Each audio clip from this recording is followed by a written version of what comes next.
Okay, I'm going to call the meeting of the Sentencing Guidelines Commission to order. Today is Thursday, December 14th, 2023, and I will ask Nate to take the roll.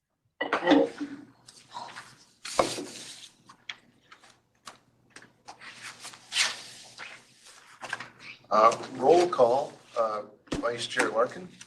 Present. Larkin present. Crutchfield. Crutchfield absent. Fraze. Present. Fraze present. Knutson.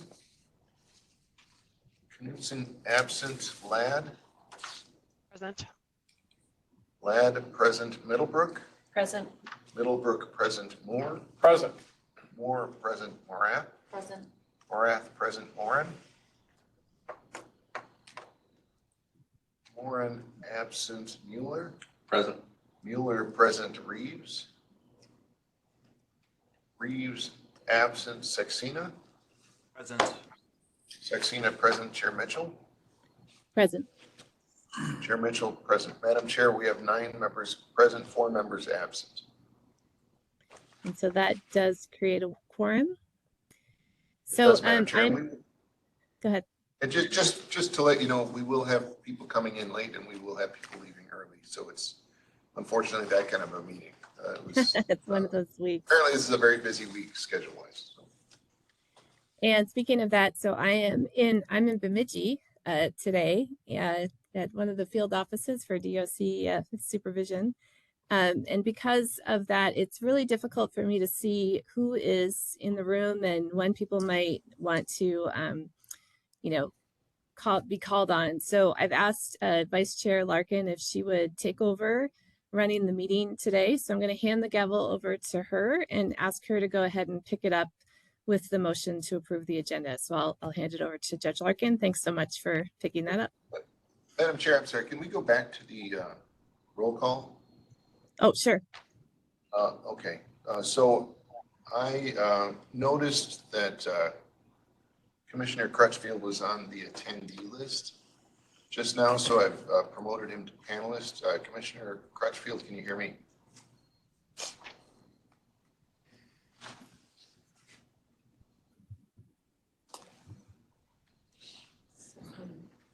Mute according to mine. Yeah, it looks like he's, I'm gonna. See if I can unmute him. Oh, now he's Do you want unmuted. to Commissioner do Crutchfield, that can you hear me? again?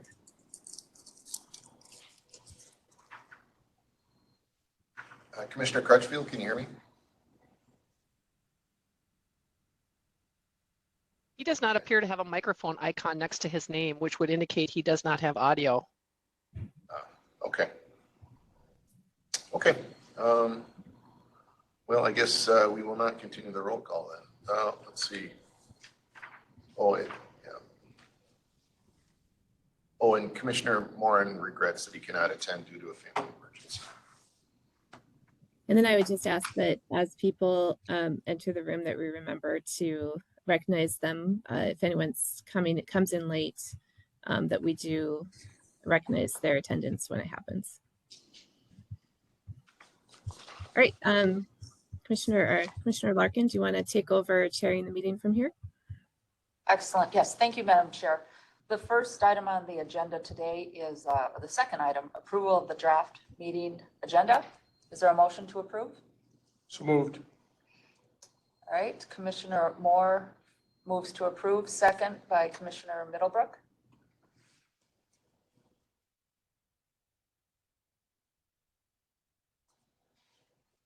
Any discussion? We take the vote?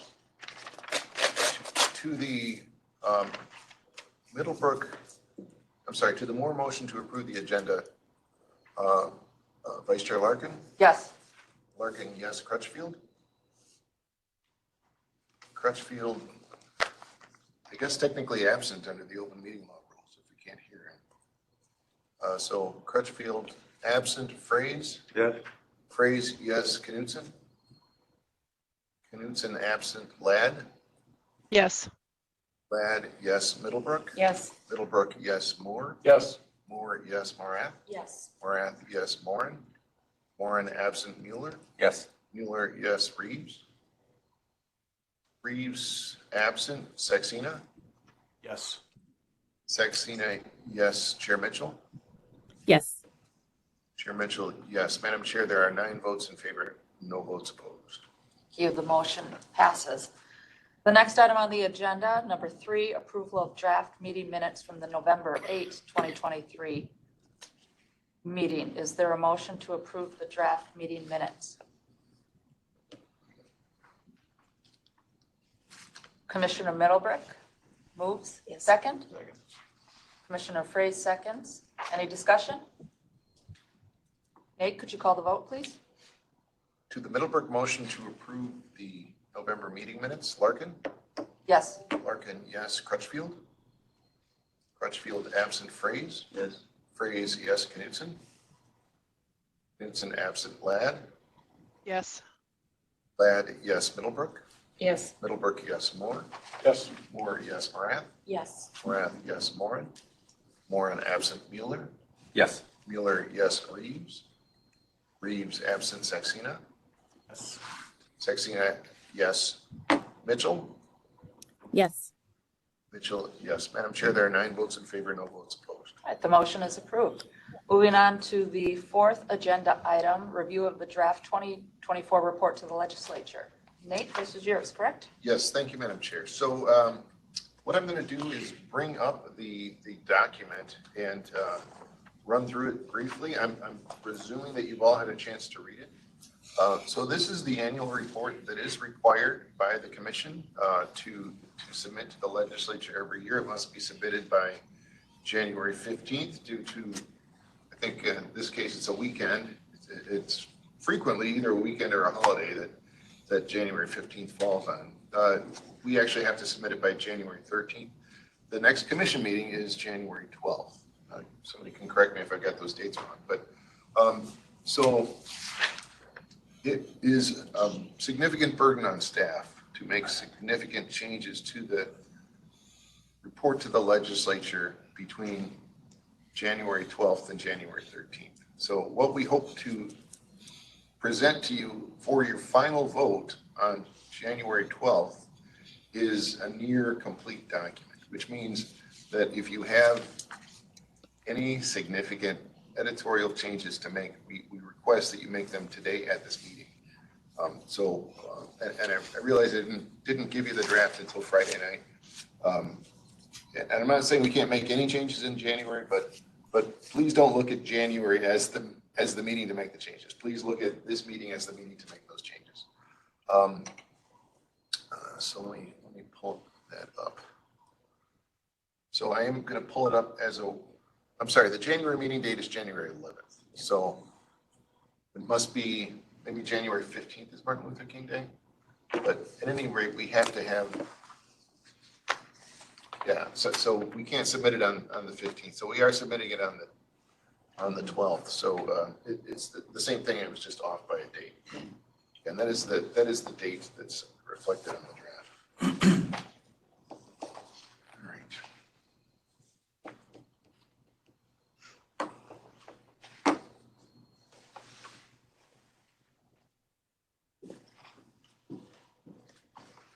All right. So this is as I said, the report to the legislature. I'm going to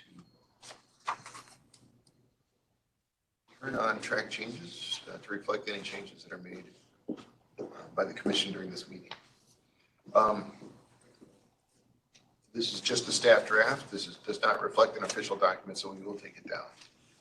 I will note that we have all the names of all the new commissioners on the title page. So moving to the introduction does specify the 3 legal reasons why we have to make this report each year. We have to explain any sentencing guidelines modifications made during the preceding 12 months. In this case, there are quite a few. The second is to identify, explain, and submit to the legislature any modifications proposed to take effect in 2024. This year, there are no changes that are proposed to take effect during 2024. So there's basically one line at one point during the text that says there's nothing being submitted for that. And then the third thing is we have to report on the county attorney's firearms report. And Madam Chair, we do have a question. from Chair Mitchell, I'm sorry, from from Commissioner Mitchell. Commissioner Mitchell.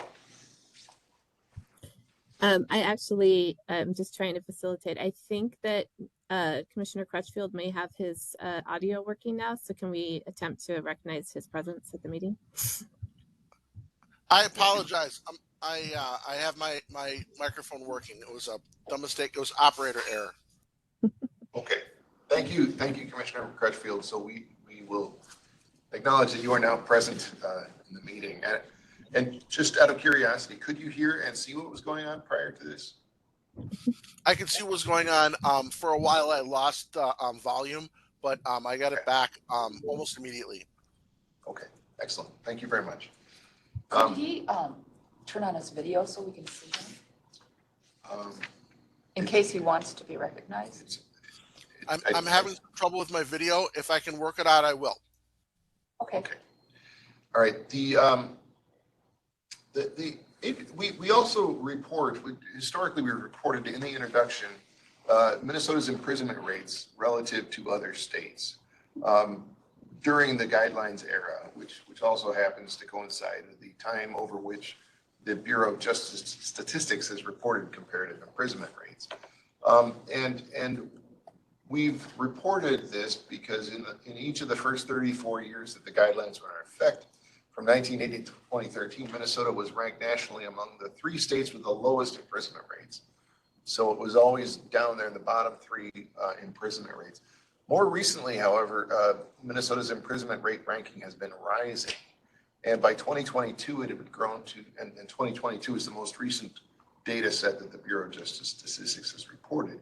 It had grown to 7th lowest. So that's an interesting statistic. So and if you look at the figure here, figure 1, you'll kind of see that in, Minnesota clearly has a lower imprisonment rate than the all states rate. So the dark blue line is the all state rate and the green line is Minnesota's imprisonment rate. But you can kind of see here, like this slope here, reflecting the change from 2019 to 2020 is a pretty steep downward slope. Well, Minnesota had a downward slope too, but you can tell that the slope isn't quite as steep. And then, Minnesota's rise from 2021 to 2022, well, yeah, all states also had a rise, but Minnesota's rise was steeper than the all-state rise. You can tell that slope was different too. So through things like that, Minnesota's been creeping up in the rankings, I guess you could say, to the point where it's now at an unprecedented 7th lowest, at least unprecedented in the sentencing guidelines era. Nevertheless, Minnesota's imprisonment rate remains less than half the national state imprisonment rate, as it has from the beginning. Although it is significantly higher than its rate in 1980. And that's talked about it's triple its 1980 rate. So that's all in the text, pending any changes or corrections. That's how staff has drafted that. And then at the end of the introduction, we note sort of the flip side of a low imprisonment rate seems to be, at least for Minnesota, a high probation rate. So we have the 7th lowest imprisonment rate, but the 4th highest probation rate in 2021, at least. That was the most recent year in which those data were reported. So that concludes the introduction. Unless there are any comments on that, I will move on. And I'm generally going to construe silence as consent, I guess. So here we have the executive summary. It's a 1-page summary for busy legislators to read. Kind of summarizes the 4 main parts of the document, the commission's work. Really the 2 bullet points talk about mostly what the commission did during this year, responding to the work of the historic 2023 legislative session. The legislature threw a lot at us and the commission responded. And beginning this multi-year comprehensive review of the sentencing guidelines that we've undertaken. Also, there are 7 changes that the commission has recommended that the legislature make to criminal law. 4 of those changes it made very recently, 1 it made earlier in the year, and then 2 of them are holdovers that the legislature still has not acted on. Although I will say that the legislature acted on quite a few of the commission's changes during the previous legislative session. And that's not included in the report. Perhaps it should be, but that is not in there. So moving on then to page 4, that reflects the membership of the commission and the changes. So you can find your name and see how that's reflected, and shows the headline there is that the membership expanded to a 13-member body from 11 members, and the 6 of the 7 members are new. We begin with the section on the commission's work talking about the sex trafficking review expansion to prostitution offenses. This really didn't go anywhere, but the commission did start working on this, and I'm mentioning it because it was something that the commission indicated to the legislature in its last year's report that it would do, that it had completed the sex trafficking review that as in the scope that the legislature had mandated it. But the commission had informally expanded that review to include prostitution offenses. It started looking at this issue in February and decided that it needed more information from experts, practitioners, law enforcement who dealt with prostitution offenses. And that conversation really got overwhelmed by the large wave that was the 2023 legislative session, and so no further work has been done on the sex trafficking review, and almost every other issue then is sort of subsumed in the comprehensive review too. So it's not too surprising that work on this is stalled. Then we have the responding to the work of the Minnesota legislature, and table 1, starting on page 7, summarizes each one of the changes in brief form. But prior to getting to table 1, I've just picked out 3 different categories, and you tell me if you think these are the wrong 3 categories or if there should be more or less. But the 3 categories that I just highlighted for the legislature, one is codification of the 5-year probation cap. And that's significant, not so much because of what the commission did in response to this, but because it really interplayed strongly with some recent work that the commission has done. So the commission in 2020 established a presumptive 5-year cap on probation lengths in the sentencing guidelines. And then the legislature codified that cap in 2023, a firm cap and not merely presumptive, and some other differences. So that's the first highlight. The second is the fact that when it changed the labor trafficking statute, it being the legislature required the commission to review how it ranked labor trafficking offenses. And so because that was a required review, and because the commission spent a considerable amount of time on that review, we are highlighting that as well in here and summarizing exactly what's done. And these are very brief. I recognize that the commission did a lot of work on these, but I also recognize that legislators are busy and don't have time to read a lot. So I'm trying to keep things as brief as possible. And then the third item that I'm highlighting is carjacking. Just because that's another thing that occupied a lot of the commission's time, and even more than that, occupied quite a bit of the public's interest as well, as reflected in public commentary that we got prior to the public hearing in July. So the commission's decisions on that are briefly reflected in the carjacking section. And then, as I said, we have table 1, which briefly summarizes all the changes that the commission made. These are all referenced in an appendix 1. Which shows exactly what those changes are. And the reader is essentially asked to refer to the guidelines section in Appendix 1. So if you're interested in, say this ranking of machine gun possession at severity level 8, then here you'd know to look in sections 5A and 5B of the sentencing guidelines as shown in Appendix 1. And then specifically look for references to 609.67 to narrow it down. So that's what we're asking the reader to do there. And then the next section with respect to the commission's work in 2023 is the beginning of the comprehensive review and the sentencing guidelines. What I'm putting here is the commission's early work has been in 3 areas. the first bullet says, with the assistance of consultants from the state's Management Analysis and Development Group, MAD, the commission has begun formulating the principles and objectives that will govern its comprehensive review. So now it's possible if you actually adopt specific guiding principles and objectives that those could be put in the report to the legislature. I think that would be a very understandable edit for January if that were something that the commission had finalized by January, either in this meeting or in the January meeting. So I think that would be pretty reasonable to stick in there. And I don't mean to say there's no room for change in January. I'm just saying if there are big changes, it'll be tough on us to get that out to the legislature by the next day. And then the second bullet under the comprehensive review is that we're working with MAD on developing a plan for stakeholder engagement, which will be a significant part of the comprehensive review. And finally, the commission has begun working with an elite team of academic researchers from the University of Minnesota, and I see Professor Rice here, who are willing to provide significant research support to the comprehensive review. And Arnold Ventures and National Philanthropy has expressed willingness to fund this powerful research support. And then a conclusion that this is expected to dominate our agenda for years to come. So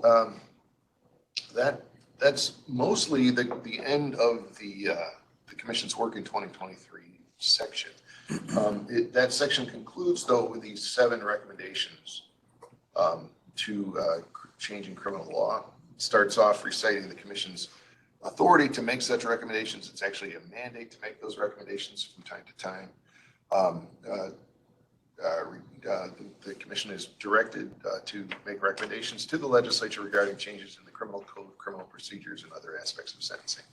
So the 7 recommendations, the first 4, as I said, we looked at pretty recently on September 7th. For several of you, it was your first meeting. The first of those recommendations applying the 5-year probation cap exception to attempts.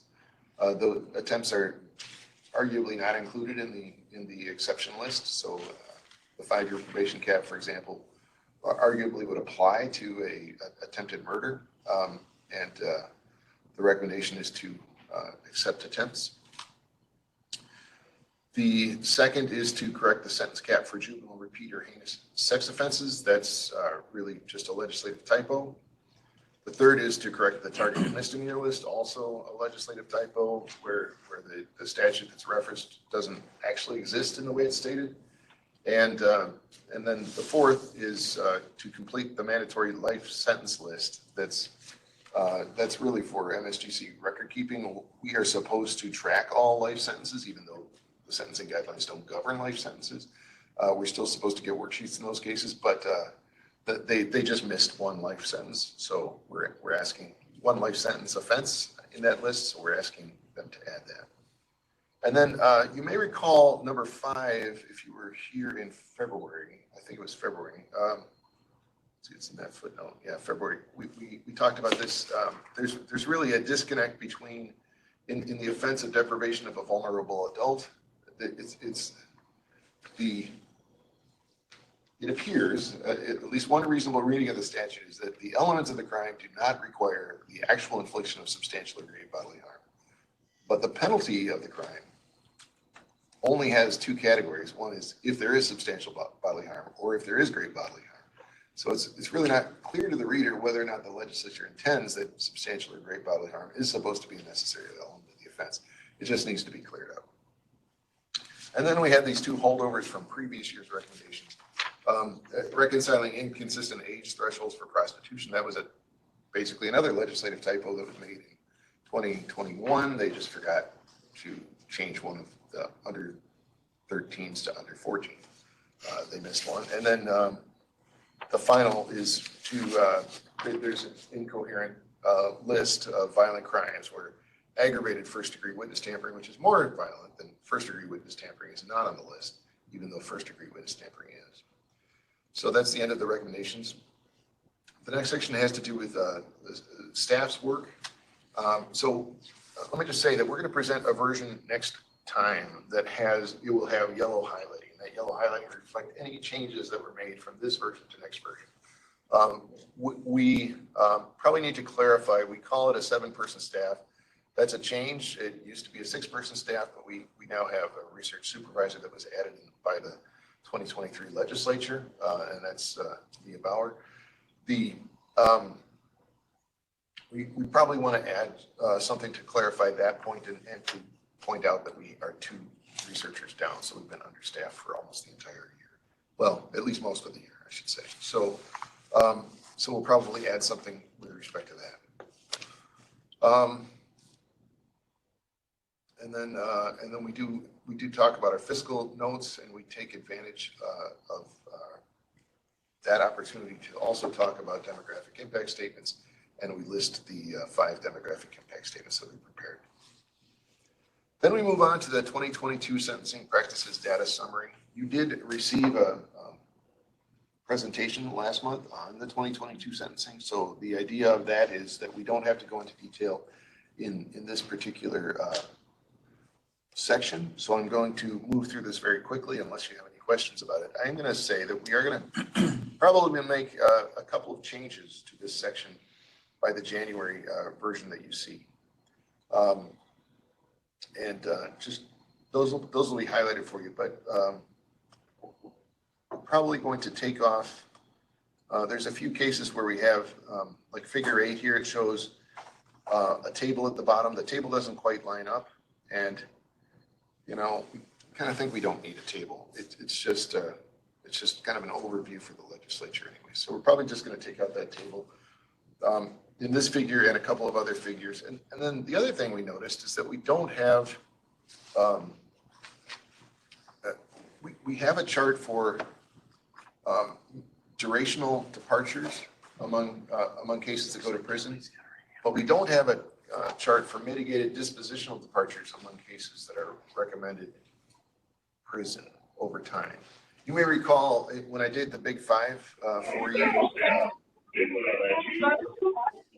somebody's microphone's on. Let's see. Yeah. All right, I'm going to mute that. So,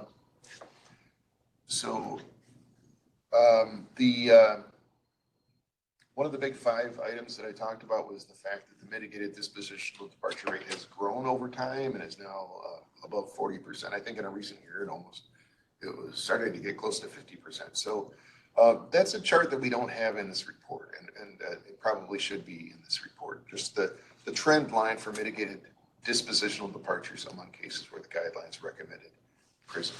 So, Nate, if you were to break, Chair Mitchell has a question. Oh, yes. So I had two things I wanted to ask about. The first one is on page 16, or maybe, yeah, 16, where we have the volume of cases over time. On the left axis, we have the number of cases, and then on the right axis, we have, on the other side, we have population. And I don't recall that we've ever had that in there before, so I was just curious what the reason was for that. And then my other question is totally separate, so maybe I'll stop there and ask that one first. Thank you, Madam Chair and Commissioner Mitchell. Yeah, that's it's not the first year we've done that, but it is a fairly recent addition.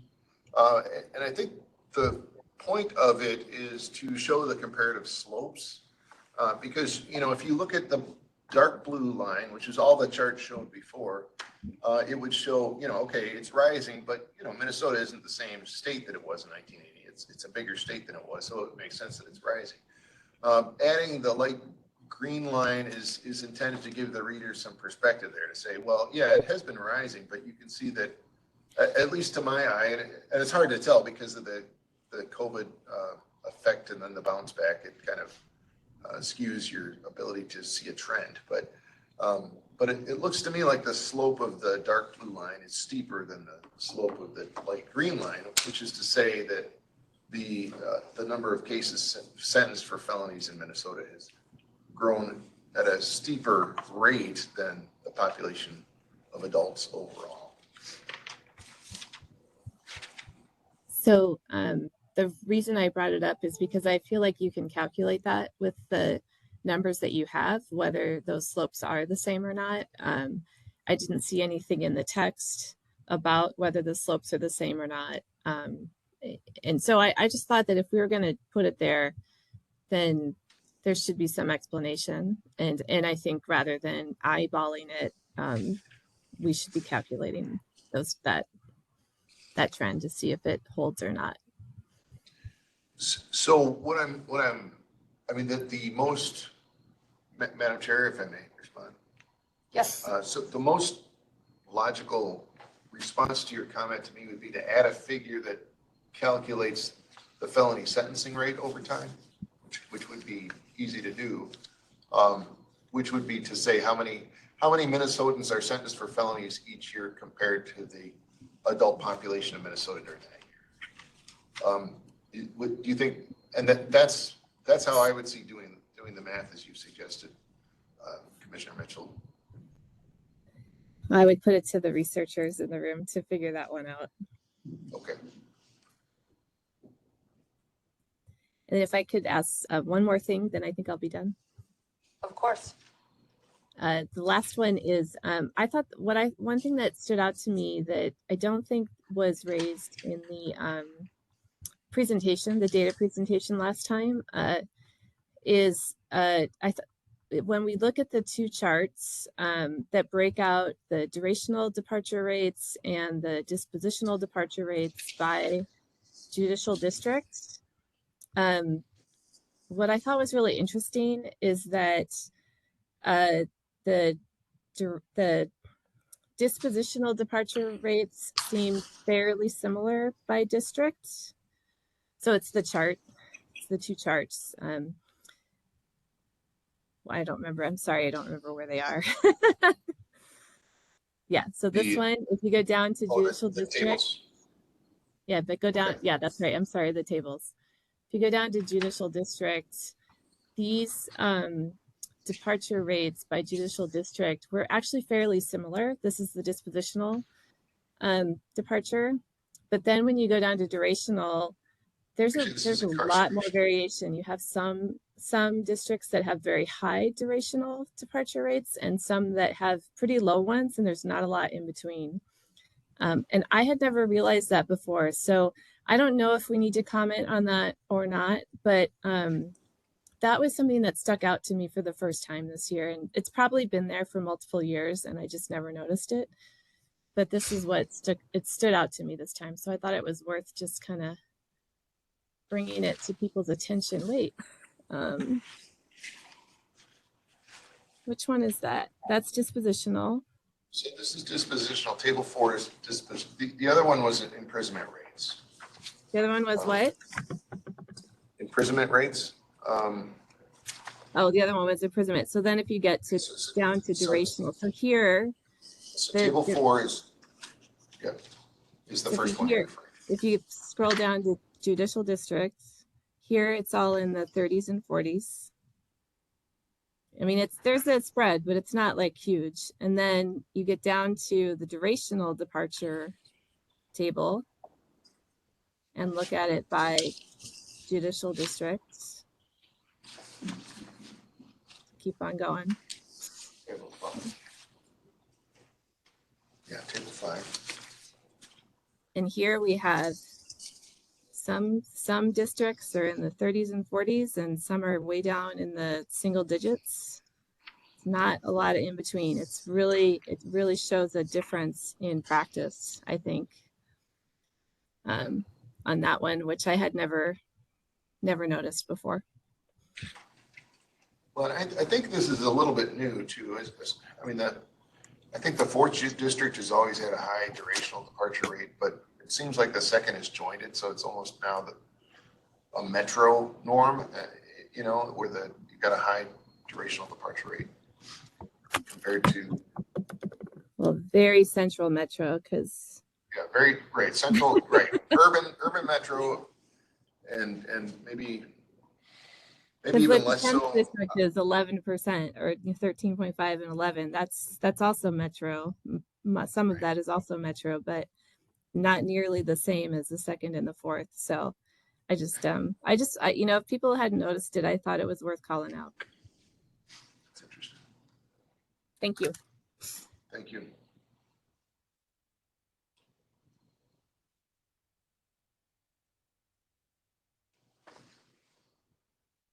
Yeah, those are good comments. We can definitely talk about those. And Um, I would say, Nate, following up on the chair's comment, that was a question I had just generally when you showed the first chart about the increase, you know, well, how does that correspond with population growth? So I do think that's helpful to explain. okay.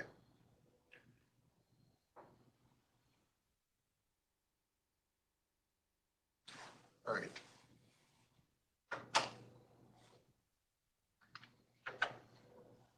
Yeah, maybe we don't need a chart for that, but maybe we could just say that in words.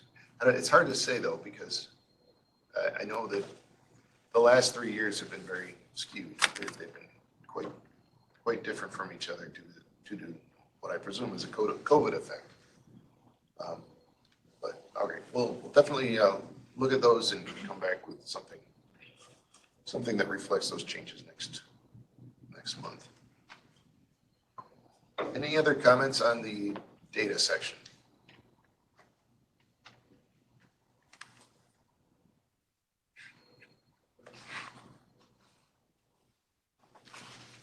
All right, the final section is the county attorney's firearms report, which always feels a little funny because it's not our data. We're just basically taking what county attorneys report to us and passing it along. You'll see that county attorneys have reported in fiscal year 2023 a pretty clear record of cases. And 2022 was a pretty clear record of cases as well. I don't really know what accounts for that. But these are cases where, so Minnesota statute 60911 contains mandatory minimums, most of which have to do with firearms and other dangerous weapons used or possessed in the commission of a certain list of crimes. So it's a finite list of crimes.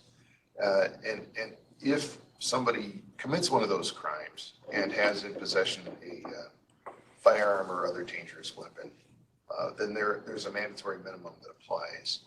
Now, we say mandatory minimum, but the same statute also gives judges the flexibility to deviate from those mandatory minimums if they make sufficient findings. And this diagram here, figure 24, basically shows how those cases all turn out. So essentially these flows, the width of these flows gives you an indication of where those 1,766 cases went as reported by county attorneys. Most of them were charged. Of those, definitely a split between whether they were convicted of a designated offense, that is to say one of those listed offenses, that for which 60911 would apply if a firearm were established. And then how many of those cases was a firearm actually established on the record? So those 945 cases are the cases for which 60911 would actually apply. Somebody was convicted of a designated offense and the firearm was established on the record. And then you can see whether or not the mandatory minimum was waived, either by the court or by the prosecutor, or whether the mandatory minimum was imposed and executed. That is, as reported by county attorneys. Table 6 shows the actual county by county breakdown. You can see that we are missing several counties on the list, but you know we often get reports in late in the day, metaphorically speaking. So we are hopeful that we'll get some more reports later on. And that's the end of the report, other than the appendices. Appendix 1 is a summary of all, well, it is explicitly stating all the amendments that were made to the Minnesota Sentencing Guidelines and Commentary in the previous year as required. Then Appendix 2, I think, is just a map of the judicial districts, and Appendix 3 is the guidelines grids. Perhaps I've got that reversed. I've got that reversed. So Appendix 2 is the grids, and 3 is the guidelines. is the judicial district map. Chair Mitchell? Going back to the firearms report, Yes. I assume there's like a footnote that looks like it's not complete. That's sort of talking about the data that we have from the Guidelines Commission. It's either not complete or there's words missing, and I just assume that's because you're still waiting for the final numbers. Is that a correct assumption? That is a very gracious assumption, and I thank you for it. But I'm not aware that it was incomplete. So we will fix that. Okay, So it that's the looks one. like the intent of the footnote was to identify the number of cases that we can tell, possibly from MOCs, that included firearms, and it looks like that number isn't there. So that's why I was questioning that. And I think you just had the footnote up there. Oh, here, yeah, here it is. Footnote 37. It looks like after the word after year 2022 in that second line, I think there should be a number or a percent or something right after that comma. Yeah, it does look like there's something missing there. Yeah, and this is where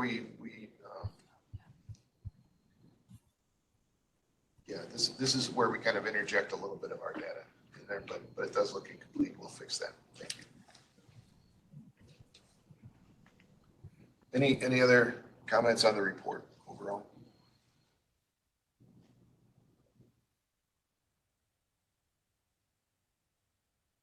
Just thank you for the work to you and your staff as always. All right, thank you very much. We'll have, and it is your report, and again, I don't mean to imply that changes will be off the table in January, but just plead for mercy, that's all. Try not to make it extreme.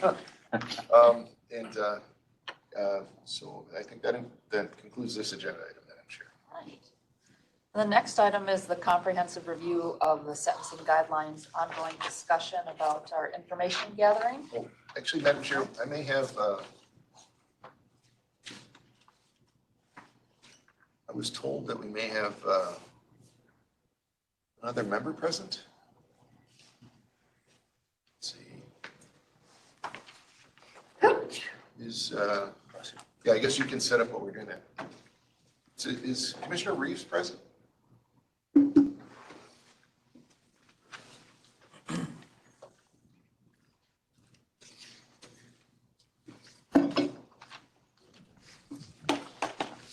There's a call-in user that might be the person that's new. 612-814. Yeah. Let's see. Commissioner Reeves, is that you? Thank you. Is that Commissioner Reeves? Okay. I don't know who that is. I'm gonna remute Can you it. hear me? I Oh, think that's her. is that Commissioner Reeves?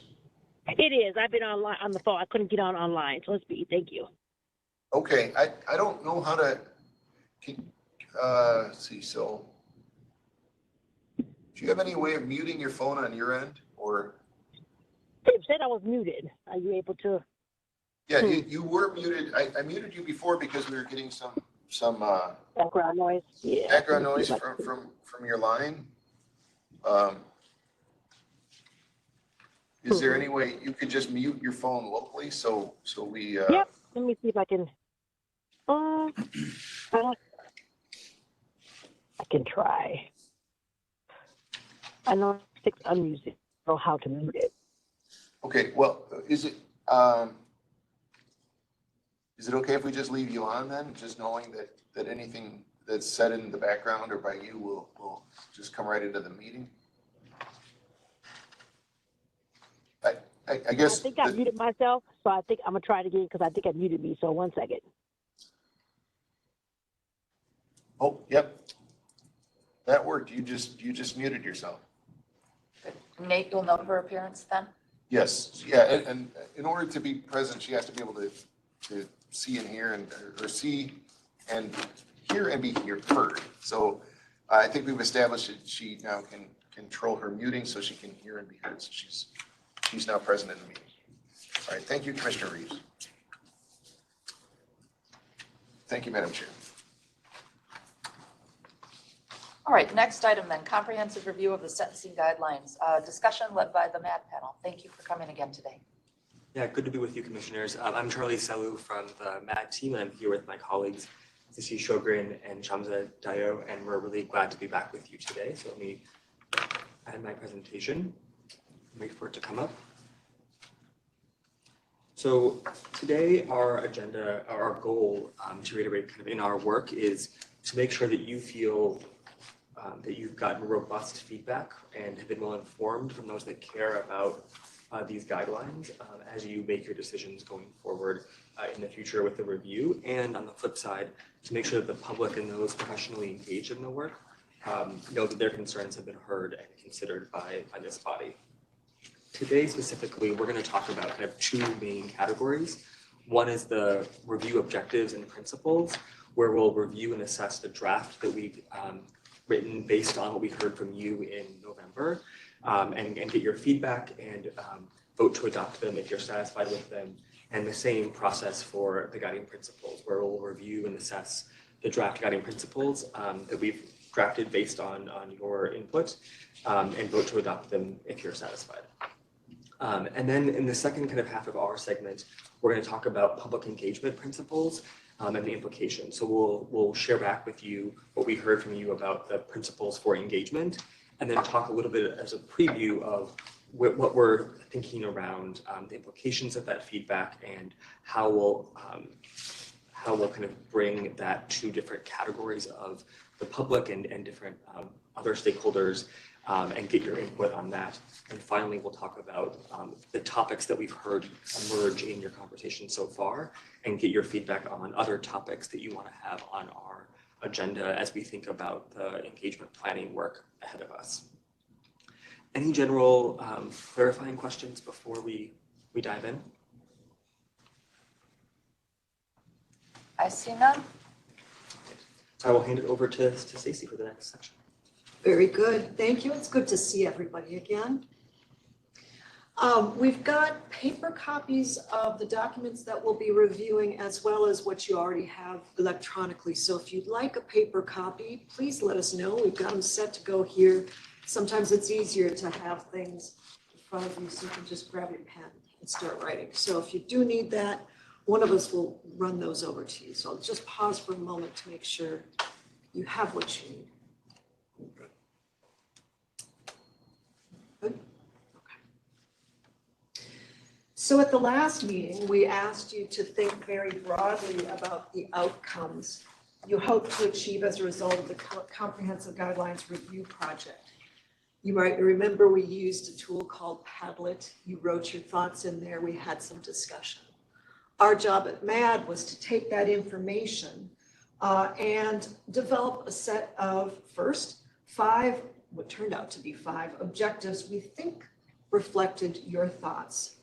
Those are up on the screen right now. You have them in front of you on your individual screens as well. So to gather your reactions this time to see how on track we were, we're going to introduce a different tool. Last time we used Padlet. This time we're going to use something called Gradients of Agreement. So if you'll give me a moment to explain how that works and how we'll apply it to this process, I think you might appreciate that it gives us a bit more than just a I like that or I don't like that option, or a thumbs up, thumbs down. It gives a few more gradients to think about.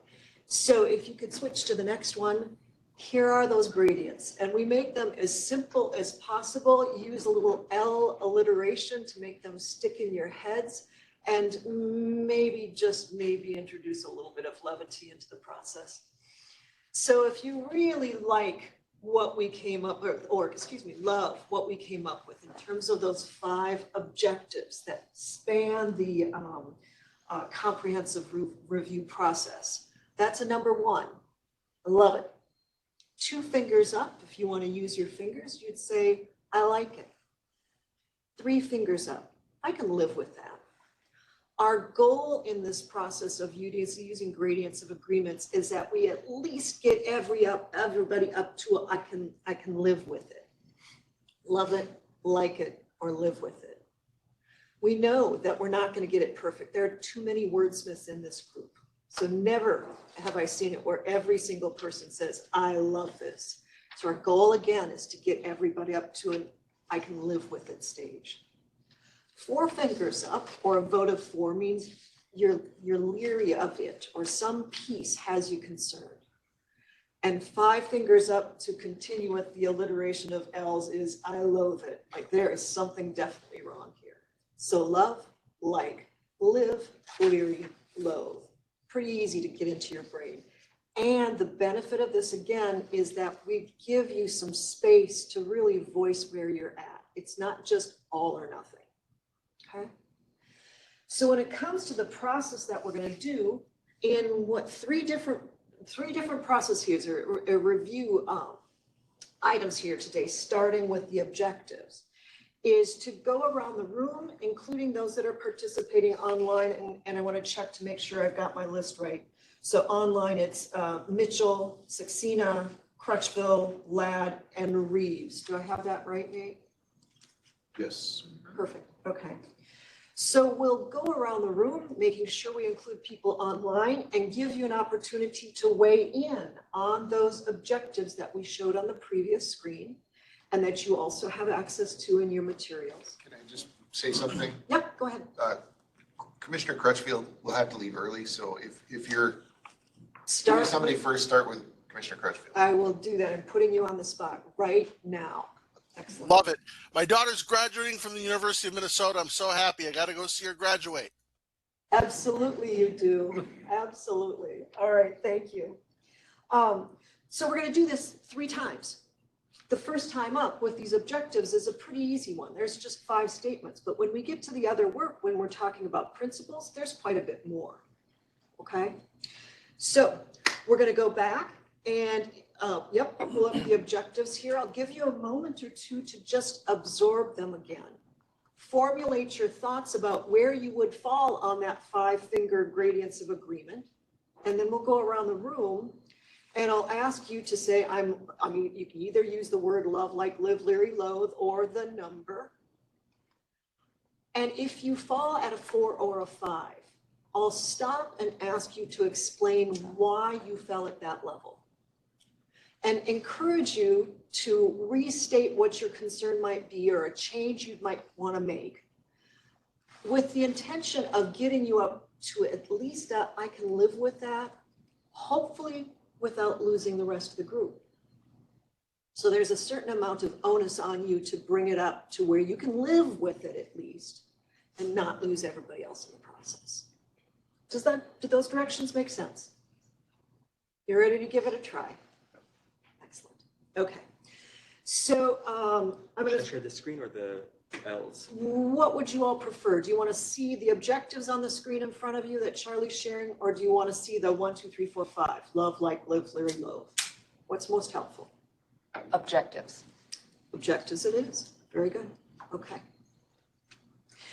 So if it's okay with you, Commissioner Frazee? Well, can you go to Crutchfield? Crutchfield, and then I'm gonna move over to you, and maybe we'll just go around the room all 3 times. I'll mix it up so you're not always in that place unless you happen to be Crutchfield, to be the first one out of the gate. All right. So Commissioner Crutchfield, do you have any questions before I ask where you fall on the objectives in the scale 1 to 5? I do not, and I'll cut to the chase. I'm a 1. 1, you love it. Okay, very good. Thank you. And Commissioner Frazee. Phrase. My apologies. I'm going to slightly argue with the question and say I like it, but I'm just concerned that the public needs more detail. In particular, does it include not just the general public, crime victims, defendants and their families? So you want a little bit more in terms of. Not necessarily here, but as the general discussion point. Okay, but you're still coming in at I can. Yeah, live there's with it. nothing. No, that's all. Perfect. That's what we're doing here. And next. I'm a 2. 2. 2. Okay. I think I'm a 1 on 1 through 4, and I'm a 3.5 on 5. And I think it's just the decreased disparities in incarceration portion of that. I'm not sure that just our review of guidelines can totally address that specific thing. I feel like there's so much more to that. Geography, population, socioeconomic status, where the crimes are occurring. You know, there's a lot of different things in that. And so I would hate to just look at this group and say, our sentencing guidelines, you know, immediately affects that. So I don't know what that means, whether it's,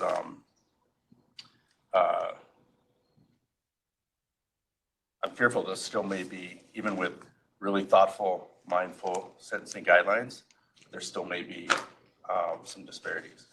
And I would hate to put us in that group. So again, I'm a 1 on 1 through 4, I'm a 3.5 on 5. But not a 4 or 5 on the last. I'm not a 5. Yeah. I guess I am leery, so maybe I'm closer to, now I'm 3 3/4. I'm just concerned about that second part. Second half. Yeah, Yeah. thank you. Thank you. And I'll loop back to you and all of you at the end to see if there's any language adjustment we want to make on that to get you up into firmly 3 and not a 3 3/4. Thank you. Yes. I share the sheriff's concerns regarding guideline 5. I go back to the statute that guides us, 24409, that references the modifying the sentencing guidelines. The primary consideration of the commission shall be public safety. And I worry a little bit that we're conflating things that, you know, we are able to do and our responsibility to do, because I do agree with what the sheriff was saying. And based on Nate's presentation here, to the extent that disparities are resulting from charging decisions, law enforcement decisions, you know, departure decisions by district court judges, you know, our ability to influence those things may be somewhat limited. And I don't want to create an impression with the public that, you know, we have the tools to handle all those issues. I certainly don't want my comments to be misunderstood. Reducing disparities in incarceration is an important, very important consideration. There's no question about that. And so I don't know. I don't know how we could maybe wordsmith that, but overall, I think these objectives do encapsulate what we discussed. And so I think right now, I would be probably, if we're looking at the scale, somewhere around a 3 right now, I would say. Thank you. I too am concerned about number 5. And my concern, because I know that this body has sort of committed to addressing disparities. And I know that the chair has framed it appropriately. Like, there are so many disparities that bring somebody into the system. We can't control that, but maybe we can control what happens next. And I think that's sort of been a guiding principle for a couple of years. My concern with number 5 is linking the two things. I mean, as I read that, I think, oh, am I supposed to believe that if we decrease disparities in incarceration, public safety will improve? I don't think the two should be linked. And what I thought when I read through this list was, you know, number 1, I think number 1 is very important, but that talks about the process, whereas 2 through 5 are talking more about the substance of the guidelines. So maybe we would sacrifice 1, not that it's not important, but if you're trying to have 5, I'd like to see, you know, public safety as 1 objective, addressing racial disparities to the extent we can is another, and not have them linked as if there is a causal relationship, even though it's not said there, but it sort of is implied. Thank you. Yeah. So you're at, did you? 4. You're at a 4. That brings me to Commissioners Mitchell, then Saxena, then Ladd, then Reeves. Commissioner Mitchell? All right, and if you lose me, it's because it looks like my laptop might restart. I'm in the same place. I am a 1 or 2 for 1 through 4, and I'm at a 4 for number 5. I had the same concern as Commissioner Larkin. I don't think these two things should be linked. I think The guidelines lead to increased public safety should be one concept, and Yep. Usually when you restart, it's a matter of 30 seconds, so maybe we could return to her. Hope so. Or can we go on while she's off? No, we'll just have to wait. I'm happy to call on the rest of the people in the room, and then if I I see her think pop up. that might be an open meeting law violation. No, we still, Is that okay? yeah, Kelly can't hear? we're still Okay. good. She's just not part of the meeting. But why don't we give her a few seconds since she is the chair and it's important that she knows what everyone else has said. It shouldn't take too long. I encountered this all day long. I'm in the middle of something. It's like, you're restarting. Why don't I pause the recording then and turn it to a breakout session? And we'll note we have cookies and coffee, so. Coffee. Oh, we had coffee. Where'd you find that? It's over. Good call on. Yeah. Making sure. For the Chair Mitchell, we took a break while you logged back in, so you didn't miss anything. oh, thanks. You didn't have to do that, but I appreciate it. We didn't want you to miss. So you can continue. Okay, so thank you. I appreciate it. I'm sorry. It was like one of those things, the updates that like I could not control it from happening at that moment. So yeah, so what I was saying was number 5 is where I'm at a 4. And I think that the guidelines leading to increased public safety is one concept. And a second concept is this, the issue of racial disparities. And I agree that I'm not sure what wording is the right wording there, but we, as Commissioner Larkin mentioned, we've always talked about the fact that there is already a substantial amount of disparity before a person gets to the point of sentencing, but that at least my goal, and I hope that everyone shares this goal, is that it's not our policies that would make that disparity worse. So I don't know if it's, so I think that should be a separate concept, and I don't know if it's something more along the lines of, and the guidelines do not unnecessarily increase disparities in prison. I don't know. I'm not sure what the right way to say it is, but some concept that the guidelines themselves are not driving that, are not driving additional disparity when there's not a you know, a good reason for, like, we don't want to not put someone in prison just because we're trying to reduce racial disparity if they are a danger. So that's that balance that we need to figure out how to maintain. Thank you. Commissioner Saxena. Thank you. So I like number 1 and number 2. On number 3, I would suggest, personally, the second part of number 3, I don't like as much. You know, my view of sentencing is that judicial discretion is very important. And so I'm curious about the reducing the rate of sentencing departures. I agree that we should do everything we can to make sure, like in number 4, the presumptive sentence is proportionate and fair, that guidelines are applied consistently and fairly across the board. But I'm not a huge fan of the idea of suggesting that our role is to tell judges that they shouldn't depart after they've correctly calculated the guidelines and correctly applied what we've given them to apply. I think it's very important that judges have the discretion to continue to depart, and that actually solves a lot of the issues that other commissioners have mentioned about prosecutorial discretion, you know, who ends up in the system to begin with, and ensuring that the entire history of a defendant is considered at the time of sentencing. So personally, I would delete the second part of number 3. And then I like 4. For 5, I agree with what other commissioners have said. I think that the first part of number 5 is very important and probably should stand on its own.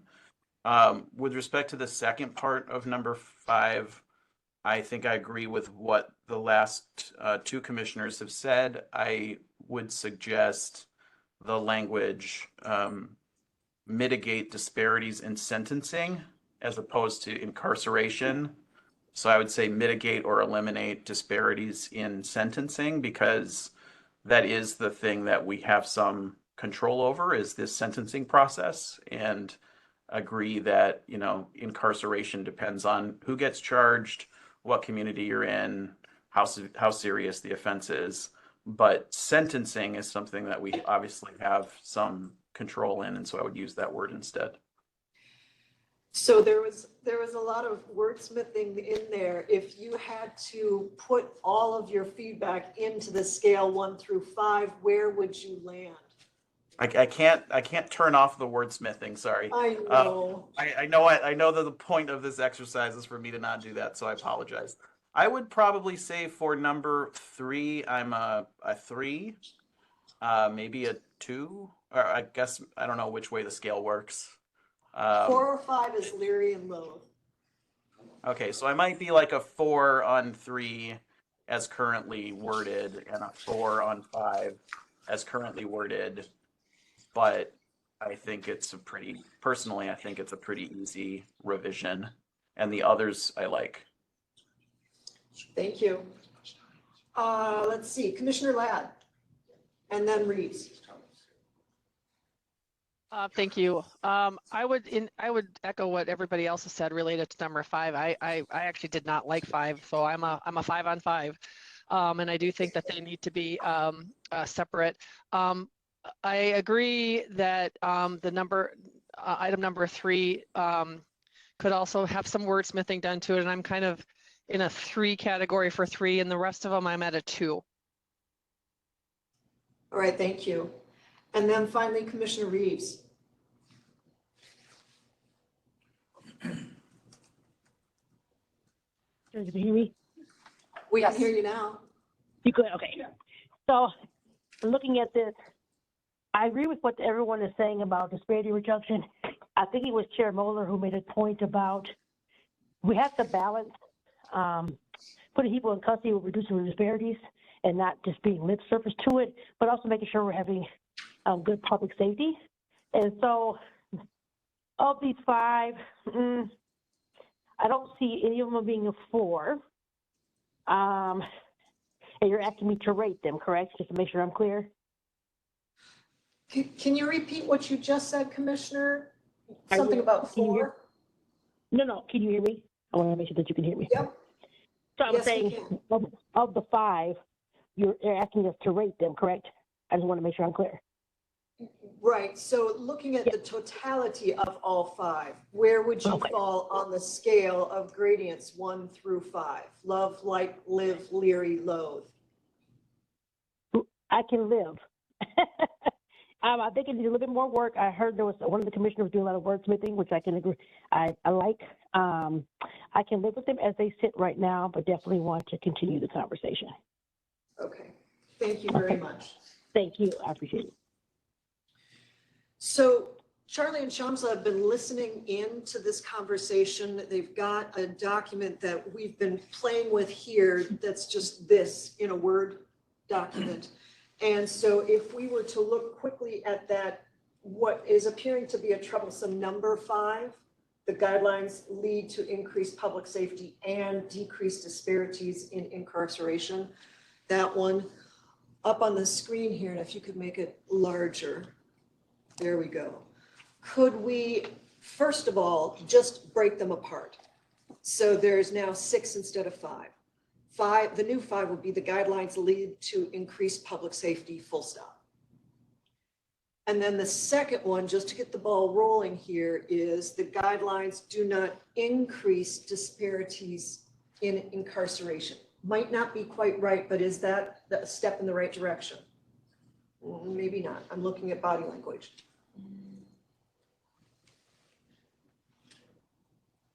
I heard somebody say the word unnecessarily.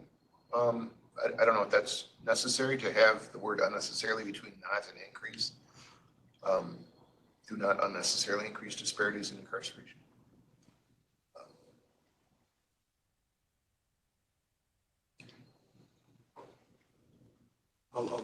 Go ahead. What were you saying? I'll just kind of follow your direction here. So Nate, I'm listening to you kind of ponder out loud here. You're saying in the new 6, the guidelines do not unnecessarily increase. Yeah, and I guess I'd let disparities in- Commissioner Mitchell address that because I think she's the one from whom I heard the word unnecessarily.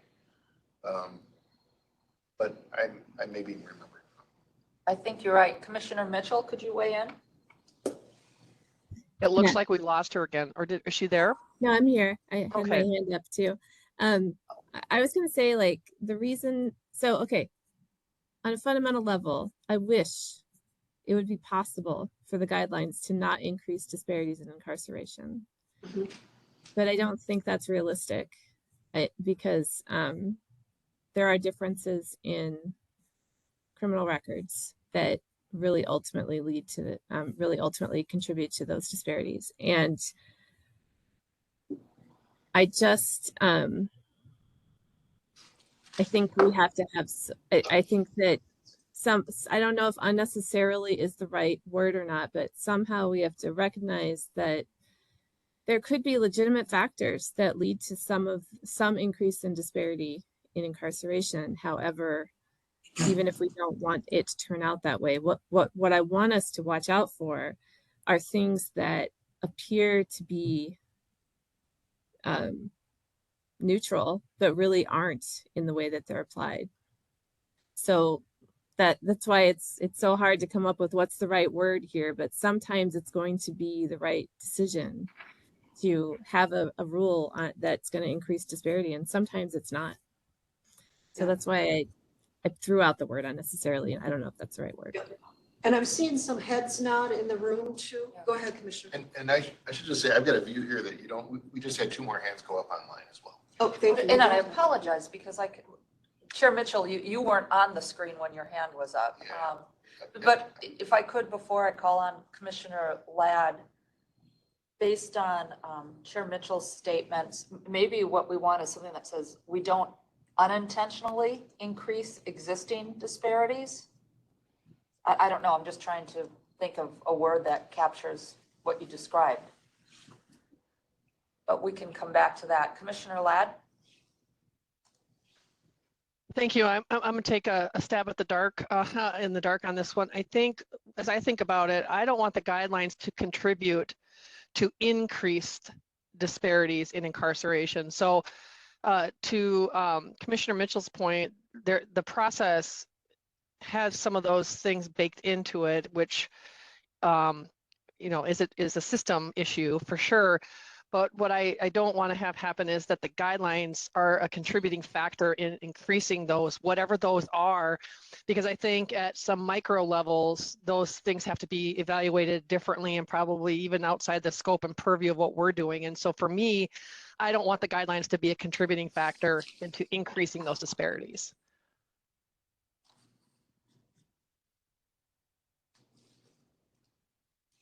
Commissioner Moret?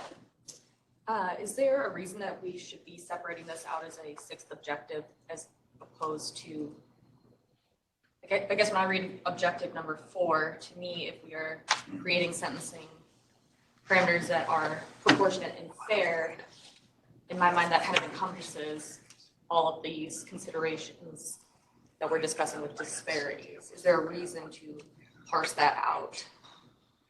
Very good question. Yes. I'm sorry.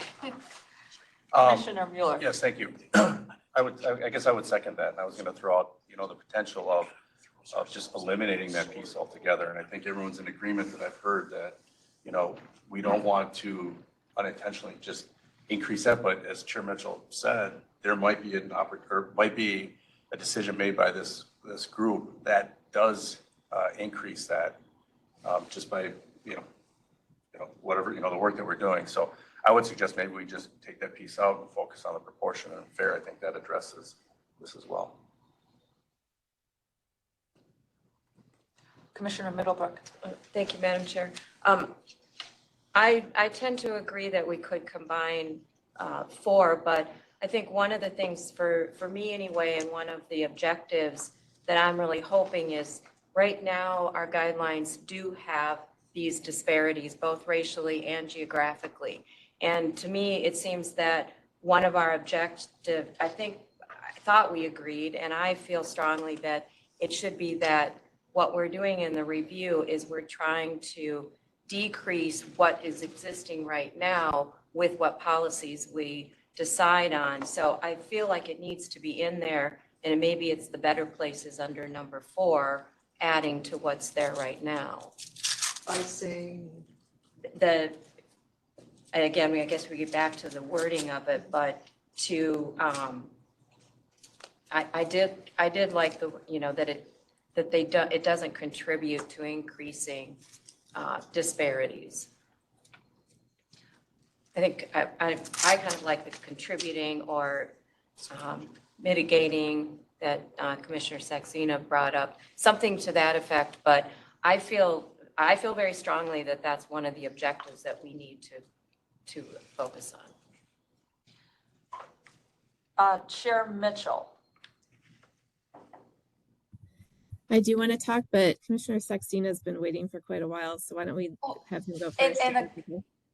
Again, my apologies. He's not showing up on my screen. So, Chair Mitchell, this is not as easy as you make it look. So, Commissioner Saxena, I apologize. You literally are not on my screen, so I can't see with your hand up.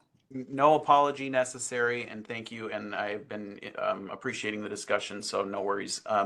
I guess I had a couple thoughts in addition to what I've said earlier after listening. One is, the definition of incarceration is putting someone in prison. And I think we should choose a word that is broader than incarceration, because obviously the guidelines also have non-custodial recommendations that result from a guidelines application. And so, whatever we want to do with disparities, it's not just for people that are going to have a custodial disposition. So I would not use the word incarceration. I would use the word sentencing, because that is what this body is responsible for, is sentencing. And I think that also addresses some of the concerns about the fact that in certain communities and certain situations, there are unfortunately racial disparities in the incarcerated population. But other than that, I do feel strongly as well that this should be a separate objective.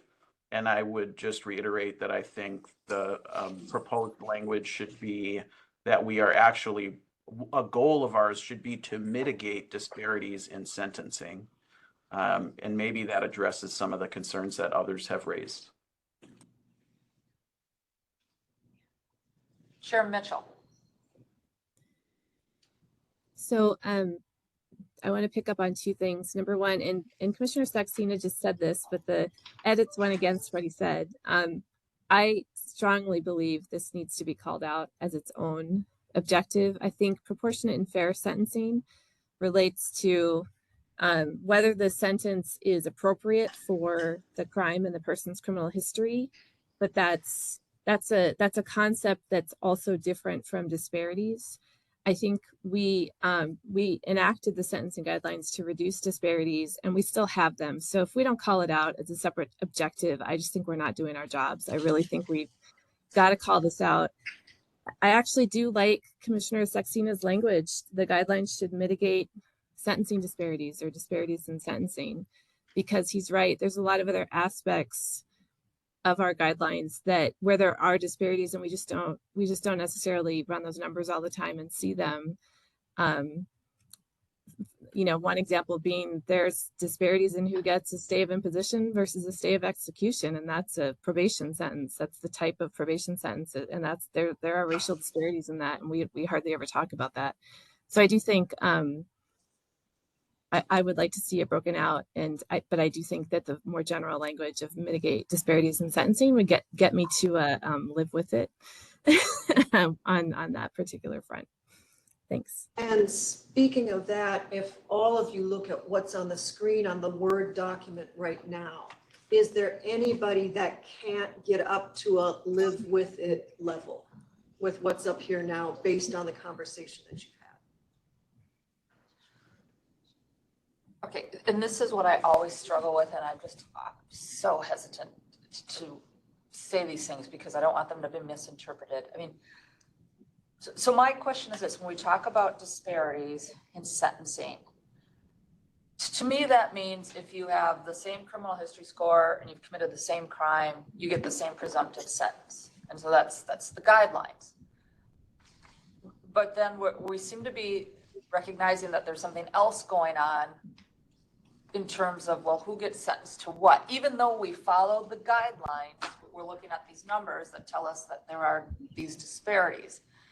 So I don't know how we describe that, because if you just say mitigate disparities in sentencing, that to me sounds like you're just saying, make sure you apply the guidelines and sentence everyone as they're supposed to be sentenced under the guidelines, and you're not really getting at the concern of Chair Mitchell and Commissioner Middlebrook. Is that a fair observation? And I don't know how you separate them. And that's the problem I always struggle with when we have these discussions, because we seem to be talking about an outcome that results from application of the guidelines similarly to similarly situated people.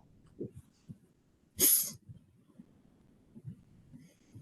anyone have an answer or thought? I do, however, agree that we shouldn't refer to incarceration. It should be sentencing broadly. So out of interest of time, would you like us to go back, do some more thinking and see if we can come up with some language here that might work based on this conversation? Or do you want to spend some more time now seeing if you can land on the solution? I'll throw this out. I don't know where to stand on any of this, but I think maybe what we're talking about is outcomes as opposed to disparities in sentencing. Are we really talking about what are the outcomes of our fair and consistent sentencing? And are those outcomes something that concern us? Is that it? I'm just trying to put my finger on the concerns of those who feel strongly about this. So you stated it, I think, as a question though, as opposed to a statement? I'm just trying to, I mean, to the extent we're going to come back to it or continue to talk about it, or you're going to try to wordsmith it, I think maybe we need to have some common agreement about what it is we want to fix and address. And I don't know that it's disparities, because disparities to me implies you're treating people differently in sentencing, where I think really what we're talking about is you're treating people similarly, but the result creates more of a disparity. So it's The not word necessarily. sentencing, are you saying that maybe it's actually not sentencing that we're mitigating disparities in, it's broader Outcomes. I don't know. That's just what I'm thinking. Any immediate reactions to that? I don't know if you can, sorry, go ahead. I don't know if you can see me, but I was going to try to jump in. I think Commissioner Reeves should go first, though. Okay, Commissioner Reeves? Thank you. I'm sorry. I don't have a way to raise my hand. This is a very interesting conversation when we start talking about disparities in where do the disparities lie? Are they truly in not going by the guidelines, which most people, we try to do. But what I think we see happening is time and time again, there is a departure or ways in which people seem to get around sentencing guidelines. And just at least in my experience in talking to the community, it appears that way for people that don't look like me. And so I don't know how we frame it, if it is going back and getting different language, but there definitely is disparities. I do like the chair's suggestion that it needs to be a separate conversation. We need to name it because something is happening. We get all that data from our first or second meeting about the numbers and who is getting sentenced, to where they're getting sentenced across the state, what those look like in terms of populations for people of color. I think this needs to be as a really good conversation, but I would like to see some different language and how we can put this together, because thing is happening. And if we can find a way to mitigate that in our practices, that would be ideal. While not being perfect, there is something, and perhaps through this redesign of looking at the sentencing guidelines, we can try to figure this out and open up some options in terms of language. Thank you. Appreciate it. Thank you. All right. Commissioner Saxena. Thank you. Please let me know if you can't hear me, by the way. I'm a bit confused by the mute button on WebEx. So I just wanted to respond to the comment about whether this number 6 is the same as number 4. And in my mind, it's not, because, and the reason why I think mitigating a disparity in sentencing is different from simply ensuring that everyone with a similar criminal history and a similar severity level is sentenced the same, is because the text of the guidelines requires a judge to engage in a number of different discretionary decisions about aggregating factors, potential mitigating factors. And then another issue is that there's a number of offenses that do not have an assigned severity level. And so the process of drafting a set of guidelines, involves deciding what language to use, what factors are going to be suggested to a judge to consider. And I think that's where the disparity results. It's in the language that is used in the guidelines, the factors that we choose to signal to a court that they should consider or not consider as part of their determination, and then also where the commission gives courts discretion and where it does not. So if a particular offense that happens to be charged in a particular community much more often than another is given no severity level, and another one is given a severity level, obviously we're leaving a lot more to the court's discretion, and that might create a disparity. And so to me, there is a lot of work in the actual nuts and bolts of drafting the guidelines that can drive a disparity, or on the flip side of it, the choice of language can mitigate a disparity. Commissioner Mueller? Yeah, I really agree with Commissioner Sexton and what he's saying, and I agree the move from incarceration to sentencing is better. I think if what I'm hearing at the end of the day, I'm looking at the data at the end of these objectives, once they're codified, how we're going to be held accountable to that data at the end. And if individuals, from all walks of life, with the same criminal history, same severity, are held, then that sentencing is fair and proportionate. I'm happy with that. My concern is in the criminal justice system, from police contact all the way through the entire criminal justice system, there's so many factors that we can't control, nor are our purview. And so to me, it is that sentencing, and I think it's been mentioned a couple of times here. I'm happy with that. That's where I feel this group should set the parameters so people are sentenced fairly, and maybe it's eliminating some of the leeway that judges have in the sentencing. I don't know what that is, but I think at the end of the day, we can't control where crimes are committed, how police initially interact, what county attorneys charge, what judges choose to convict, et cetera. And so I want to be very careful at the end of the day, if we're just looking at the incarcerated population and assuming that the Sentencing Guidelines Commission's rules that we put into place immediately affect that. I think it's just broader than that. So I want to be really careful. Maybe identifying what data set would be used for number 5 would be helpful for all of us to understand. So if we look at number 5 and say, okay, number 5, what out of all the slides, all the data that we have, what is number 5 intended to affect, mitigate, whatever. If we look at that, then maybe we could come to some sort of conclusion as to what number 5 really means. Thank you. And I don't see anyone else, so I'll build on that. How would we measure our success on number 5? I mean, would we literally say, okay, here's the incarcerated population. How does it compare to the population at large in terms of different groups that we look at? I mean, and how do we get there? Are there any other comments out there? Chair Mitchell. Yeah, with respect, I have the same question about number 5. How would we measure that we're increasing public safety?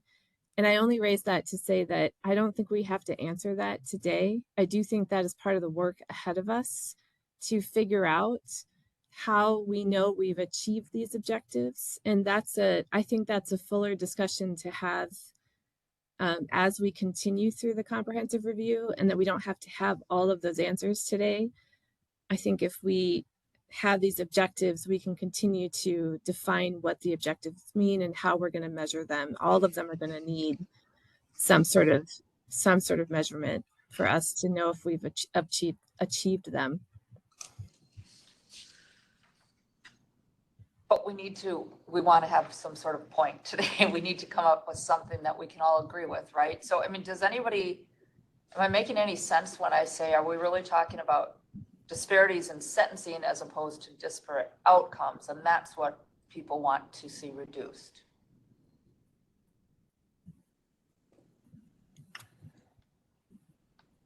It sounds like everybody agrees we should talk about sentencing and more broadly and not simply incarceration. But I'm just stuck on, if we just say disparities in sentencing, that doesn't really that implies people are being treated differently, but you're not going to see that when you look at their sentence, because on the criminal worksheet, it's going to show, well, they had similar criminal history scores and they created the same level of offense. Or otherwise, it might be that there are plea negotiations, which we can't control, or departures, which we can't control. I don't think it makes a huge difference. I mean, if you want this to say the guidelines mitigate disparities in sentencing outcomes, to me, that means the same thing as what it says now, but I could live with it saying sentencing outcomes. I just think it might separate it from number 4. So the folks that think, well, this is just what's being said in number 4, I think it's different. So they work together. Commissioner Middlebrook? Thank you, Madam Chair. I guess I would agree with that. The more I look at what was in number 4 before we took the second part out, I think the proportionate and fair is different than what we're talking about on disparities, because that last part that was in there before about reducing the rate of sentencing departures, to me, that meant that we have a number of offenses where when we look at it, the departure rates are not, they're really high departure rates. There are several that are over 50%. And so I think that's how I read that part of that number 4, which means more, proportionate and fair versus the disparate outcomes. And I guess when we talk about if the objective on what language we use, as other members have talked about, the language and the policies that we come up with, I think we want to always be aware that, is this going to cause disparity in the outcomes? So to me, I guess the objective and the outcomes go together in what we're looking at for this comprehensive review, if that makes sense. It does.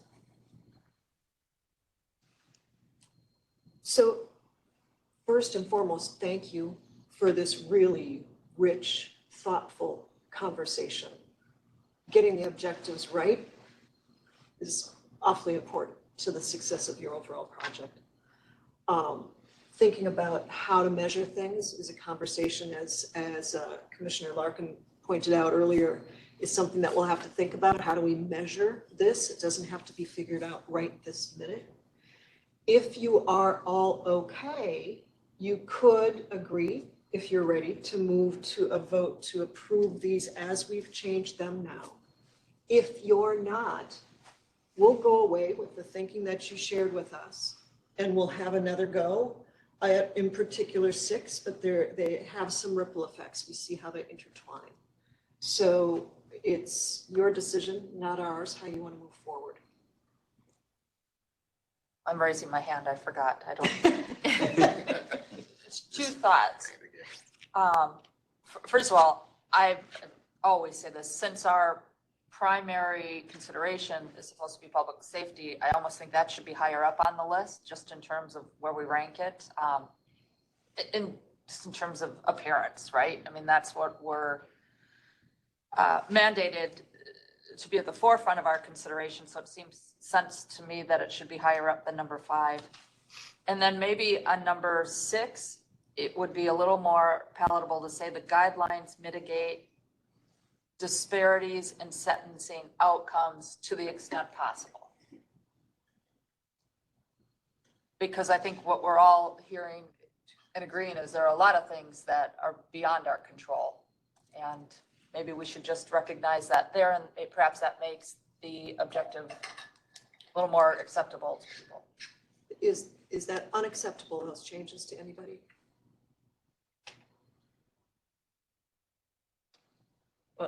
Commissioner Mitchell has a question. Oh, Chair Mitchell. That takes it out of the realm for me, because honestly, if we're going to make that statement to the extent possible there, then I think we need to go back and look at the guidelines lead to increased public safety one. I understand that that's one of our important goals, and that we should have it there, but like, what the heck does it mean? And so then I just feel like it's too much qualification on this one when there's absolutely no questioning of the qualification on the public safety one. So for me to live with all of it, I think I couldn't have that language in there. Madam Chair, can I make a suggestion? Yes. What about the word avoid? I mean, that communicate, and rather than mitigate, I mean, that communicates that this is something we don't want. But, you know, you can't, it's undesirable, but it doesn't necessarily mean you're going to miss it every time, but you're going to try not to hit it. That's what I think of when I think of the word avoid. Chair Mitchell, I think that sounds consistent with what you've said often, which is we don't want to do anything to make it worse. How do you feel about avoiding? And I can live without to the extent possible. I was just trying to suggest language that might get some buy-in or generate thought. I think that's a good suggestion. I could go with that.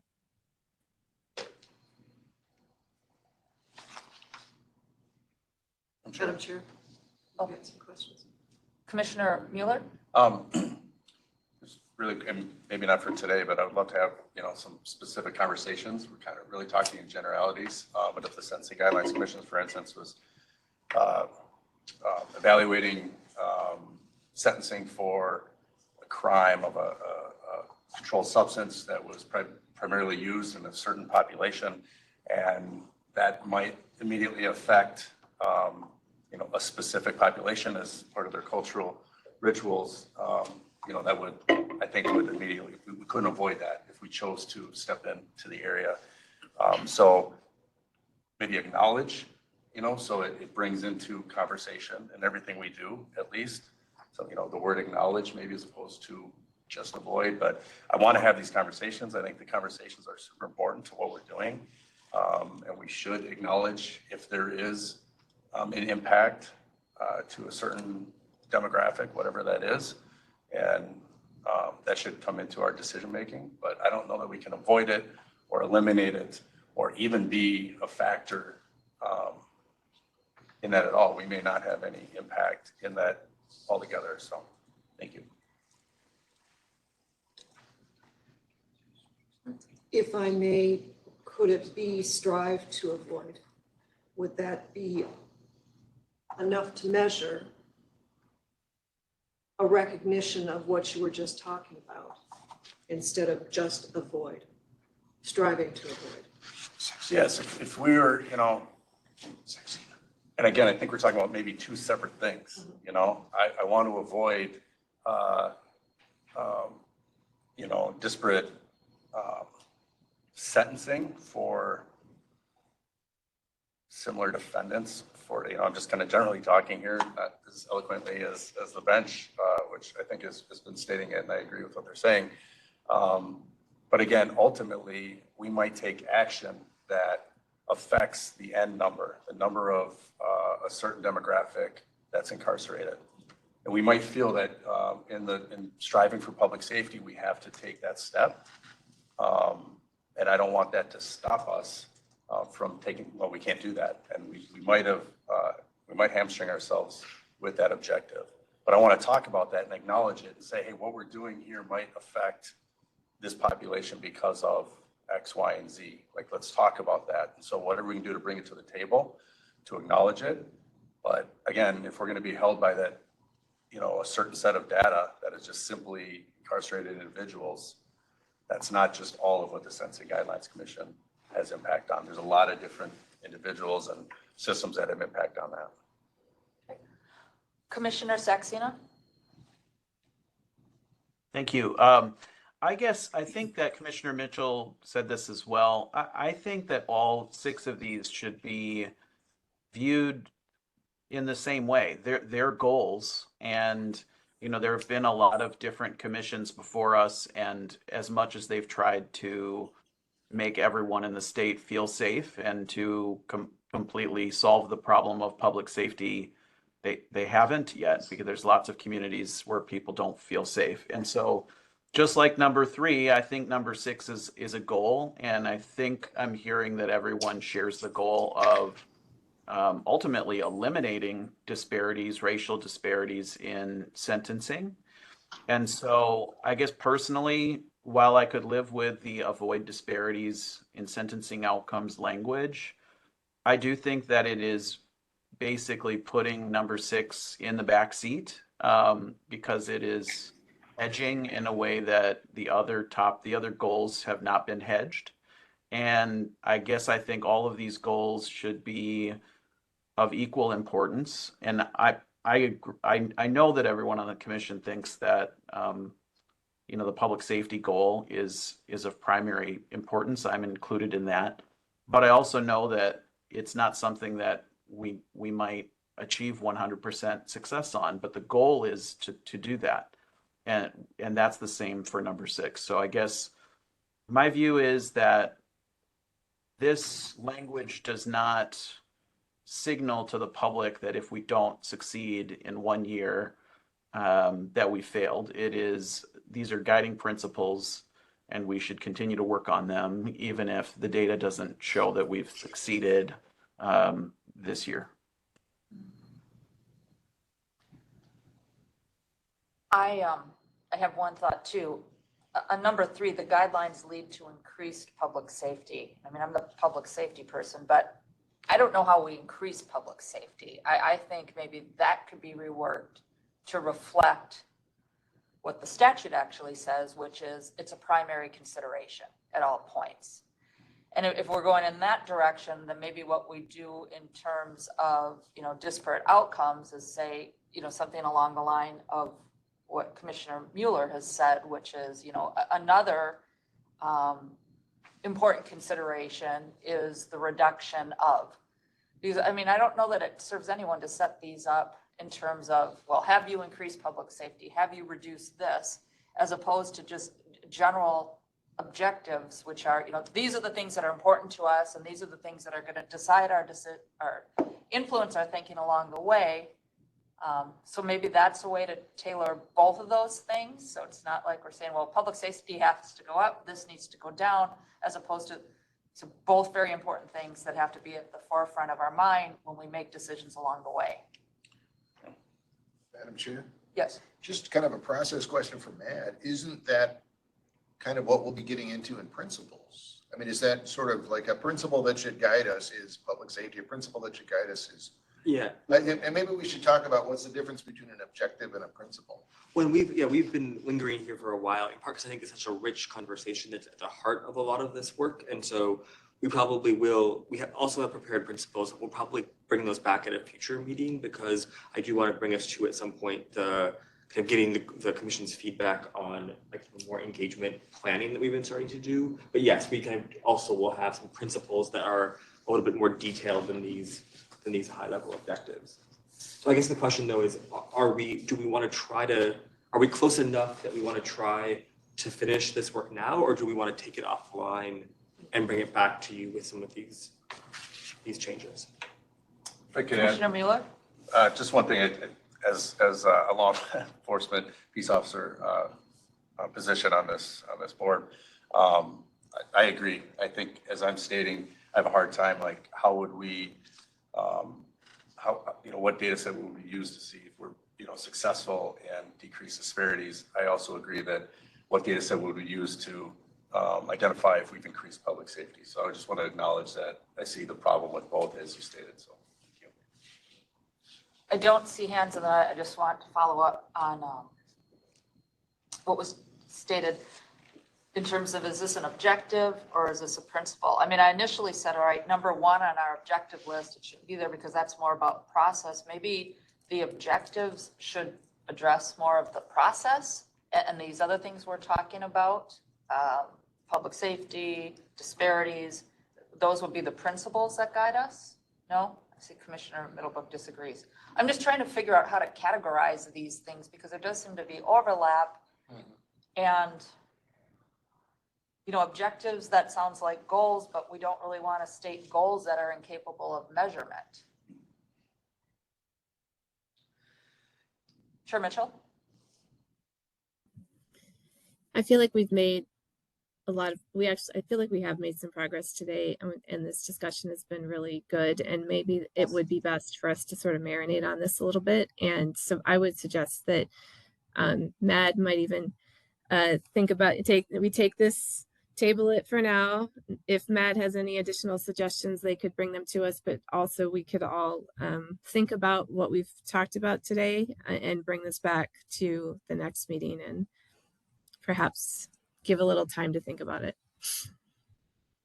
We have pages of notes, brains stuffed full of what we've been hearing. We would be happy to go back and do some more thinking, not only with the objectives, but what I think we're hearing also is a ripple effect into the principles, which was what we were going to talk about next. But given the nature of this conversation, how important the conversation about objectives is, we'd like to skip over the principles and turn your attention now to the principles that will guide the engagements, which is a very timely thing because that's just around the corner when we're out reaching out. So I'm going to turn it over to Charlie and Shamsa and get my notepad out now and take notes.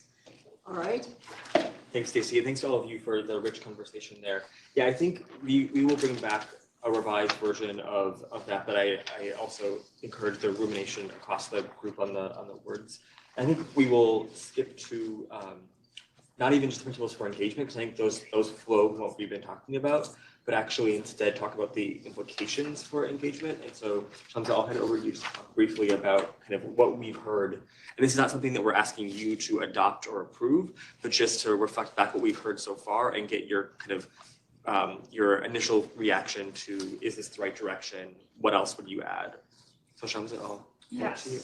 Thank you all. So from our last meeting, these are the implications that we see based on the principles that you all have developed. So for implications for engagement, two categories. The first one is broadly engaged public. So that means meet people where they are. That includes design engagement initiatives that are accessible and relevant to the unique needs and preferences of different communities, tailor approaches to the specific contexts and environments where individuals are comfortable, as well as, recognize busy schedules, which includes recognize that people have busy schedules and employ multiple strategies, venues, and approaches to reach them efficiently, tailor engagement methods to accommodate diverse schedules and commitments. And then also we have printouts of all this, just in case you are wondering where I'm at. And then for the second category, thoughtfully consider engagement formats and questions, which include balanced types of questions. For that, we would be striking a balance between open-ended questions to encourage detailed responses, specific questions for focused insight. We would also be adapting questioning styles based on the context and goals of engagement, as well as avoid suggestions of questions, utilize open-ended formats, involve commissioners and experts in engagement planning. So with that being said, if any audience members or commissioners have any additional questions, concerns, or comments to add on to this, I want to open the floor up for you all to share.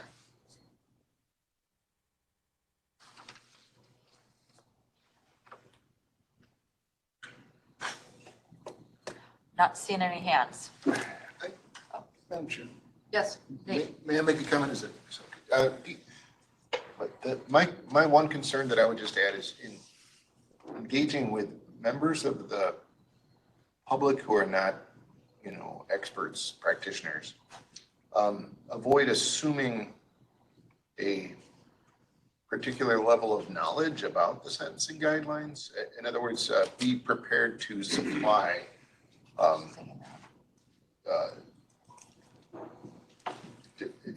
avoid just asking them to comment on the sentencing guidelines without explaining to them what it is the sentencing guidelines say in a particular context.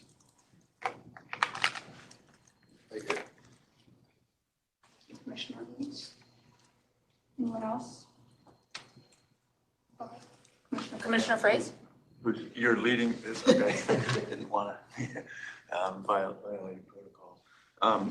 The same point I made at the outset of the previous discussion, and at the risk of getting us into wordsmithing,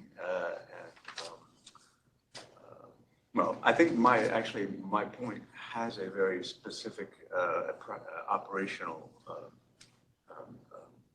implication. There are a lot of references here and in the document to the public.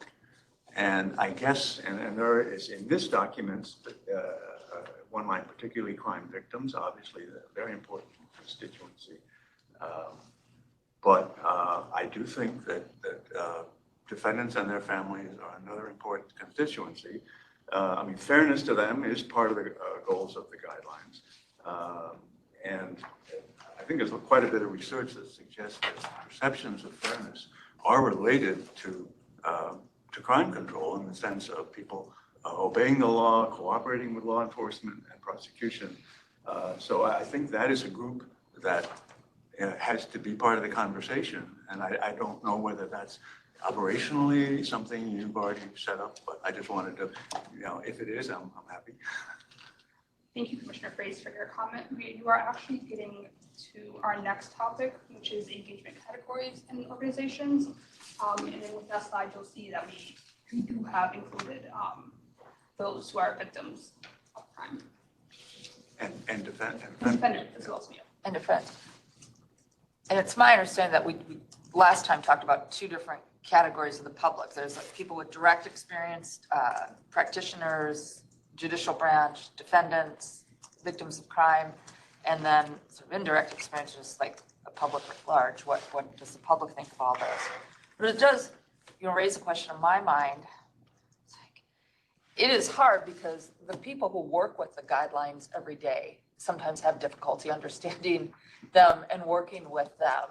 And so it seems we've got one group of people where we're going to be talking about what do they say, how do things work, just kind of use of the guidelines. And then there's a broader question of sort of sentencing policy that would apply to others. I mean, for example, whether it's crime victims, someone who's been convicted of a crime, or the broader public, we're not going to be asking them really about what do you think of the guidelines and how do they work. It's more about general policies. I mean, who should get probation, who shouldn't. It's more about those discussions we have when ranking crimes. So I think we need to have, very specific goals when it comes to questioning the different groups.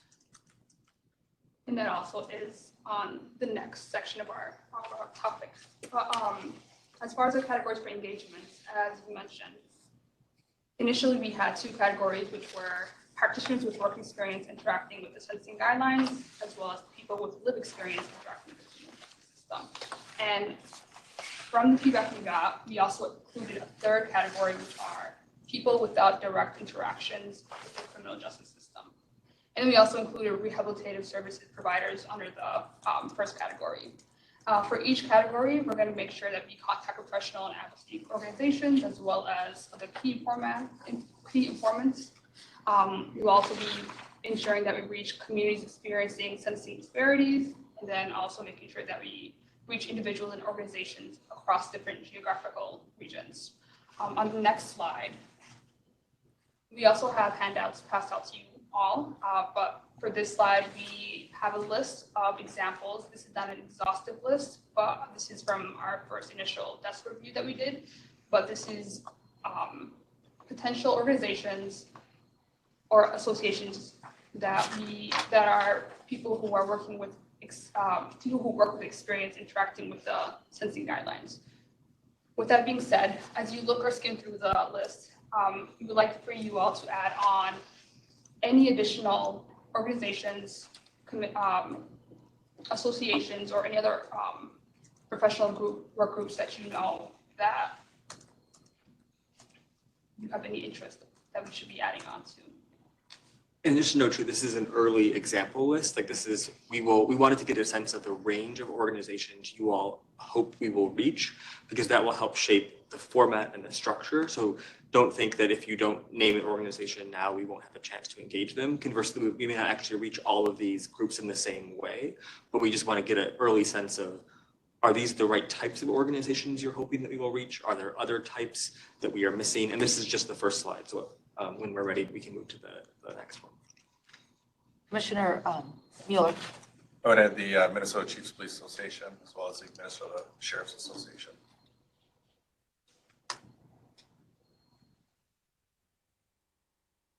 Commissioner Middlebrooke. Thank you, Madam Chair. I would add the Legal Rights Center. I don't think they're on there. And the other one would be the Minnesota Freedom Fund group. Where would you suggest that we add them under? Well, the Legal Rights Center is a defense corporation with, and put it in the list where you've got neighborhood justice.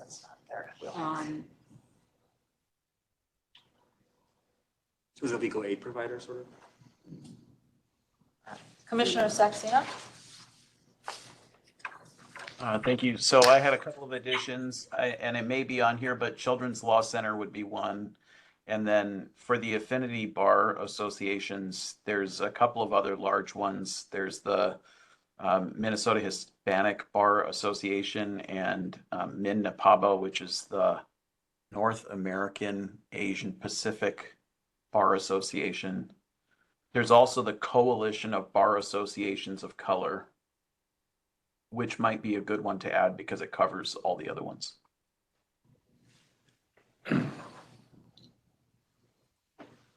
I don't have an addition, but I'm wondering if it's really necessary of the Minnesota Board on Judicial Standards, that this is not what they do. They review judicial misconduct allegations. I don't know that they would have a lot to say about sentencing. And I think Minnesota District Judges Foundation is just part of the Minnesota District Judges Association. The foundation is the educational component of that group. So you're saying probably not? So I don't know that you need the first two. Do you think? Well, they are distinct entities. They were broken apart. For one's the foundation, the other is sort of the agency, the business operation. I do wonder how much additional input they would have. And like the other ones, there is an acronym there too, if you want to add that too. I don't, MDJF. I don't know. It probably wouldn't hurt to put it on. I do echo Judge Larkin's comment, Commissioner Larkin, on the Board of Judicial Standards. And regarding the other affinity bar associations, my sense is there are others there that are not listed. And I just want to make sure if we're listing that we be comprehensive. I think there's is the Lavender Bar Association listed on that list? I don't remember seeing that. So we just got to be careful about that for inclusiveness. Chair Mitchell? The only other one that I questioned on the previous slide was the U.S. probation and pretrial. That seems federal to me, so I don't know that they would have any feedback on the state sentencing guidelines. I don't know that we would need to reach out to them, but if anyone disagrees with me, that's fine.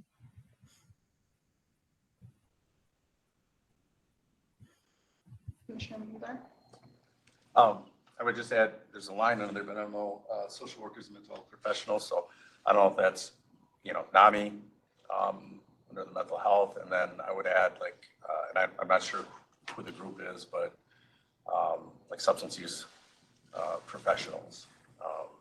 And I don't know if that's, who that is. There's a number of organizations. I don't know that there's an umbrella professional organization. I'm sure there is. Isn't it March? I can't remember what March stands for. Do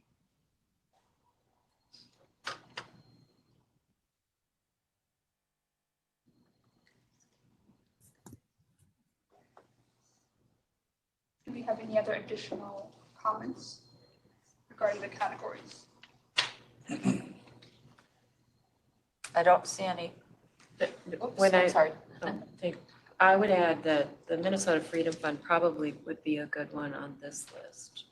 on the direct interactions with the criminal justice system.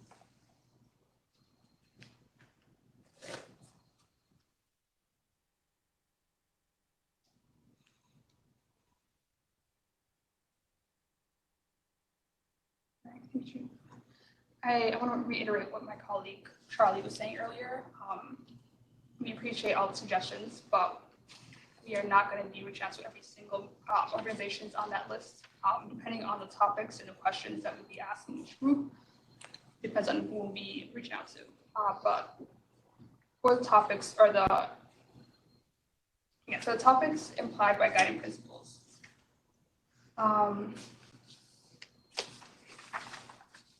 Based on the input we got from the last meeting, the following topics were implied. What is working well with the current sentencing guidelines? What are the challenges with the current sentencing guidelines? What provisions are confusing or have different interpretations?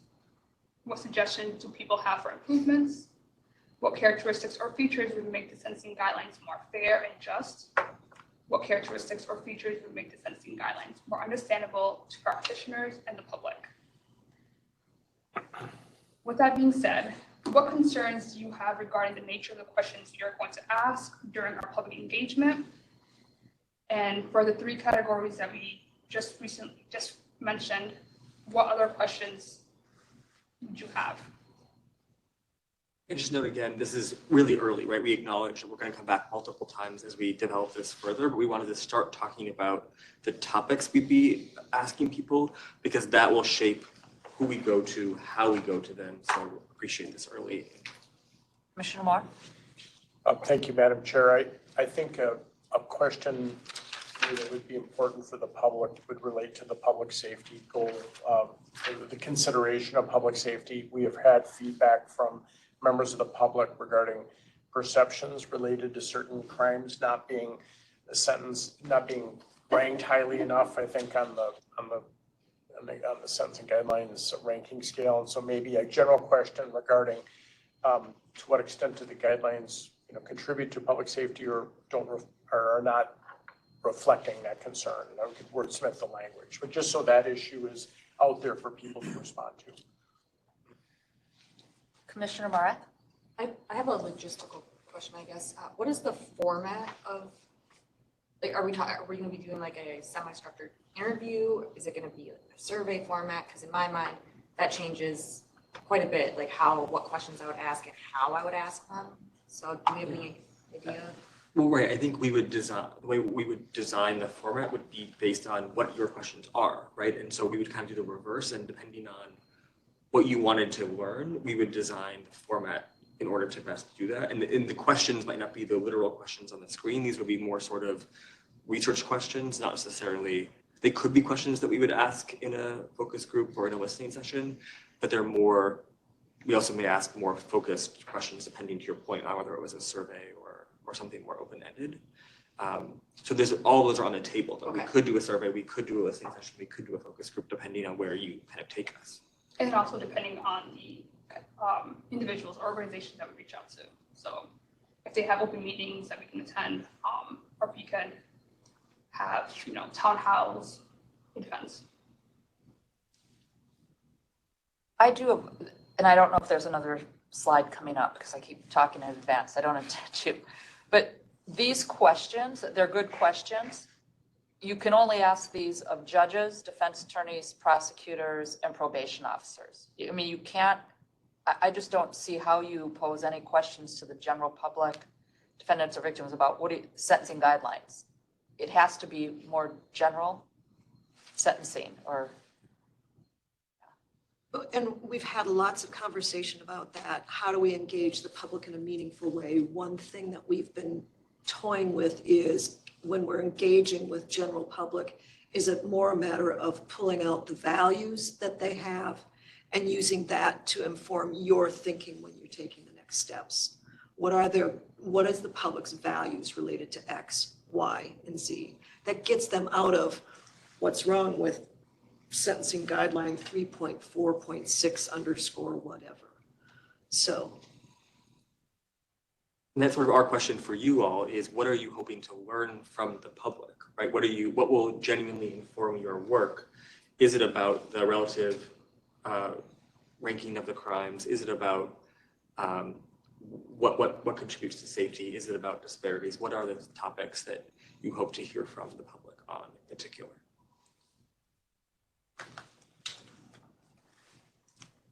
Madam Chair, I know I'm not on the commission, so pardon me for speaking up, but I philosophically, to me, the thing that the public can contribute most to when looking at the principles of sentencing, the one principle that's least susceptible of study and analysis is retribution. And I think it's really helpful to know from the public whether they view a certain presumptive sentence to be adequate to punish that defendant for that situation. So I almost think for engaging the public, you almost need to go the other way and say, you know, here's a situation where this woman who had no criminal history, you know, engaged in this behavior and, you know, whatever, give them a few scenarios and say, you know, would you say that a recommendation of 48 months in prison for this particular case was inadequate, or would you say more or less?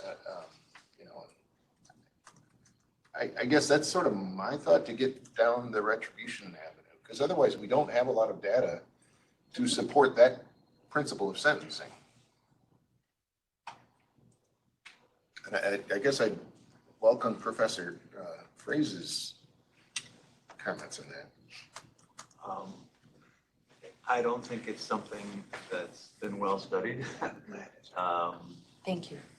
Tends to be defined by the commissions or not, just they sort of make a stated conclusion. This is needed because it's deserved.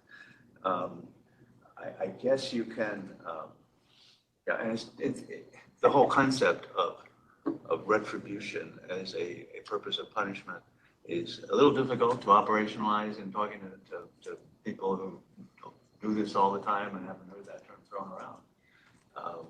Because if somebody says, for example, oh, I think this crime deserves, you know, a prison sentence, do they really mean merits? And does merits really have as much to do with public safety as it does with the idea? No, just because they deserve it, you know, because people should get what they deserve as an abstract principle of justice. So, you know, I think it's a very good question, and I guess I'd like to think some more, and I hope that we all would, about how we might operationalize that. I mean, there are specific questions that kind of get at different kinds of retribution. So one idea is the idea that, well, you can make a mistake in either direction. You can punish somebody more than they deserve or less than they deserve, but those two mistakes are not equal, just as we have proof beyond a reasonable doubt. So that's one meaning of retribution that I think is pretty widely shared.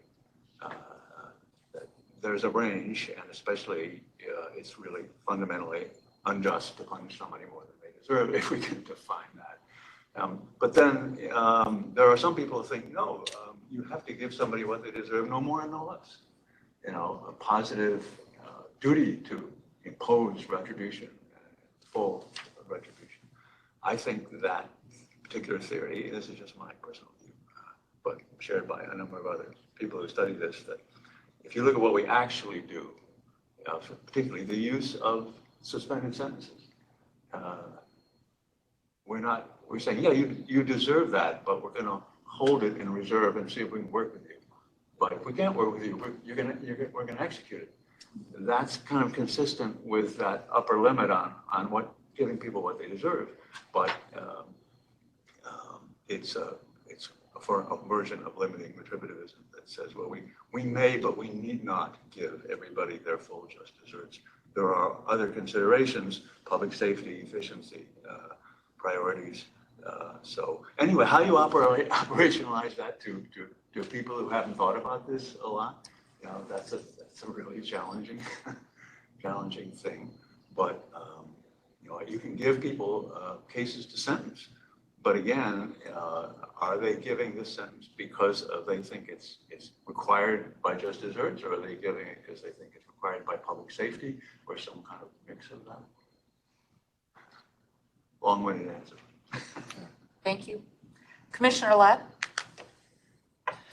Thank you. I kind of want to piggyback on sort of what Commissioner Larkin and Nate, you've said as well, related to persons who are general public and don't really have a lot of contact or input with the system, because a lot of, and this is an education piece really for everybody, because a lot of what people hear is when something's on the news, they hear about so-and-so was charged with this and it carries the maximum sentence. And then later, when they talk about the disposition of that, they got 30 days in jail and probation, people are like, what? And there's a lot of daylight between 30 days in jail and a 10-year prison sentence, and people don't understand that. And so I find when I'm out in the community talking to work groups in schools and I have the guidelines with me and I show them the guidelines and I say the gray presumes that you get probation and the white presumes you get, it's a prison consequence, irrespective of what you hear in terms of what maximums are, they have no clue. So if we're going to engage the public, I think we have to start with the basic premise that their education, as they hear these maximum sentences and they think that the prosecutors and the judges and everybody else in the system are deciding this on a case-by-case basis, and that there isn't some framework around it. And from a community member, it would be interesting and good to know, like, what are their expectations for their idea of what their community and their society says is appropriate, not appropriate, and what they would expect for their system to look like.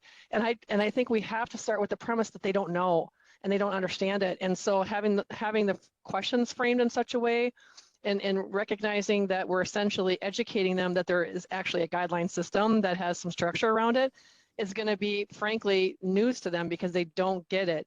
And I think their data and their information is helpful because they may say, I don't understand why it works this way, or I wish it would work that way. And to me, I want to know that because that's interesting, because we're down in the weeds and sometimes we forget what it's like to sort of not be out there and just kind of be an outsider looking in.